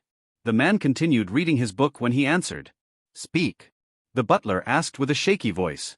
"What is this thing they're going to acquire anyway?" The man looked at the butler while squinting his eyes. The butler immediately regretted his decision and quickly knelt on the ground. "Thud." "Forgive me for intruding, my lord." The man seemed satisfied with the butler's reaction. After some thoughts, he said, "Don't worry, it's okay. You've been with me for over 10 years, and I'm very pleased with your work so far. I don't think there's any use hiding it from you, and besides, I trust you. The truth is, I don't know what they will acquire, but according to my ancestor, it's a great treasure in the land of trial that can increase our strength drastically." He found a record in a room which said a great treasure is located in a specific region. He searched for it throughout the time he was in the place but couldn't find it due to how vast the place was. He made a map of the place he had explored, and every time the place opens, he would send someone inside to continue the search from where he ended. The map is modified after every opening since the people who go in explores new places. Even I have entered, but we've still not been able to find it. But from the map, we have been able to search most of the regions said in the records. The place left is all they have to explore, and they will most likely find it. With it, we will be able to get back what my family lost for so long, the throne. I will not only rule the Azure Empire, but I will unite the entire continent as well and be the only ruler. The man said with eyes sparkling. He truly was a man with big dreams. His gaze then went cold. If those bastards didn't betray us and claim the throne, our family would have been the one ruling the Chilean Empire. There would have been only 2 empires and not 4, because of the Gale's family betrayal. Those other old folks who refused to die took the opportunity to create their empires as well. The Gale family will pay for what they did. The butler looked at the man in shock. Although he had been in the family for a while now, he didn't know much about the history. He couldn't help but ask. My lord, I thought it was Constantine Gale who led the rebellion. The man scoffed, before saying through gritted teeth. That fool, what could he do? It was my ancestor who made the plan for everything. He was even the one who started the fight at the castle, but who would have thought Constantine would backstab him at the end? And those stupid families also joined hands with him. The butler was startled by this discovery. This was the first time he heard the story of the Great Rebellion differently. Usually, it was Constantine Gale who would get all the praise, but now, there seems to be some hidden information about the entire issue. If it was as his lord said, then Constantine Gale was not the hero. My lord, what if there is a chance others have already acquired the treasure? It's impossible, only we have the method of getting it. Others might have gone to the place, but they will not be able to open it. The man said confidently. The butler left after clearing this up. The man stood up from his seat and walked towards the book rack. He pushed a book, and a secret door opened up in the study room. He quickly disappeared into the stairway before the secret door closed shut. The border of the magical beasts forest. 2 days later. The group from the Chilean Empire just got to the borders of the magical beasts forest, where they met up with some experts from the Empire who were already there waiting for them. This was Gray's first time coming to this place, and he was awed by it. The view while they were still in the sky was simply breathtaking. All he saw was a never-ending view of trees, and when he got to the ground, the trees towered into the sky like they wanted to peek into the heavens. Humph. You people are always late. A cold voice rang out from the camp nearby. Gray looked in the direction of the voice and noticed the speaker was a man whose hair had started turning gray with deep eyes and an obese build. You people are always too eager. The man who was in charge of the group from the Chilean Empire retorted in contempt. The man who just spoke was a member of the Azure Empire. The man snorted coldly before turning his gaze to the other camps. Since everyone is here, we shouldn't waste any more time. The members of the other camps all agreed. The quicker the youths get into the place, the better it was for them. The leaders of each group all walked out. Are we going to enter the place now? Seems like it. Gray nodded. But we just got here. Shouldn't they at least give us some time to rest? Klaus complained. Seems not. Gray replied. Although the journey was tiring, since they wanted them to head in now, he had no problem with it. He curiously stared in the direction the leaders all gathered, and he could see them placing some stones on the floor in a specific pattern. Looking closely, one could see the lines which formed up a huge array on the floor. Essence stones. Gray searched his memory for the information about them. These stones are formed in places where there are high concentrations of elemental essence. It usually takes a long time before they are formed, and they are divided into 3 grades: low, mid, and high grade. After the stones were placed in their required spots, the array lit up. The stones were what was used in activating the array. Gray hasn't gotten to this level yet, but he already knows of it. Step into the array, you will all be transported into. The leaders all told each group entering the land of trial about some of the dangers they knew about. They also reminded them to keep track of time, and they should always be wary of those from the other empires. The youths all nodded enthusiastically before slowly stepping into the light shining off the array and disappearing. It soon got to Gray and his friend's turn. He stilled his mind and stepped into the array. The light shone on them, and just like the others, they too disappeared. After all the youths entered the place, the leaders all went back to their camp. They will spend the next 6 months here, waiting for those who would be lucky enough to come back out of the place. Sometimes, the number of people who make it out is higher, while on other times, not even up to 30% will make it back. The only thing which has never changed was the fact that over 90% of the people who came out would have already broken through to the origin plane. At the camp of the Chilean Empire. How many do you think will make it? I have no idea, but if more than half of the youths from our empire make it out, I'll be content. They weren't the only ones wishing for this, the other empires also hoped at least half of the youths they sent into the place makes it out. Gray looked around and found himself on a hillside halfway up the mountain. The ground was carpeted in green, and a purple bamboo tree patch dotted the hillside. A faint mist wreathed around the purple bamboo forest, giving it the ethereal feeling of a unique realm. Gray's senses penetrated into the somewhat loose dirt beneath his feet as he breathed in the incomparably fresh air. The first thing he noticed was the high density and concentration of elemental essence that exceeded that of the Chilean Empire in the place. A single day of cultivation here is almost equal to 15 days outside. It's amazing, Klaus said. Given the high density of the place, it wasn't hard for everyone to realize this fact. We should head forward. Staying here won't be any good given the enmity between us and the Starlight Academy. Added with the Azure Empire, we could be attacked at any time. Alice said while the boys were still in a state of reverie due to the feeling of the high elemental essence in the air. Her words quickly snapped them off their somewhat almost intoxicated state. You're right. Gray and the others nodded. They actually failed to realize that there wasn't anyone here when they arrived. It seems like the other groups all headed inside in fear of being attacked by their enemies. The group walked forward with extreme caution. Looking at the sky, one could see it was covered with grayish lights. It was somewhat dark and gloomy, but they could clearly see their surroundings.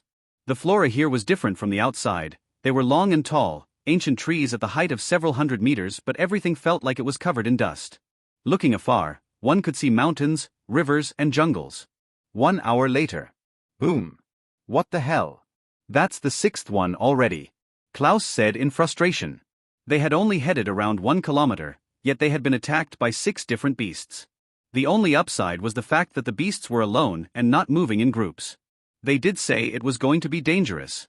And besides, they are only in the mid-stages of the arcane plane, Reynolds said with a laugh.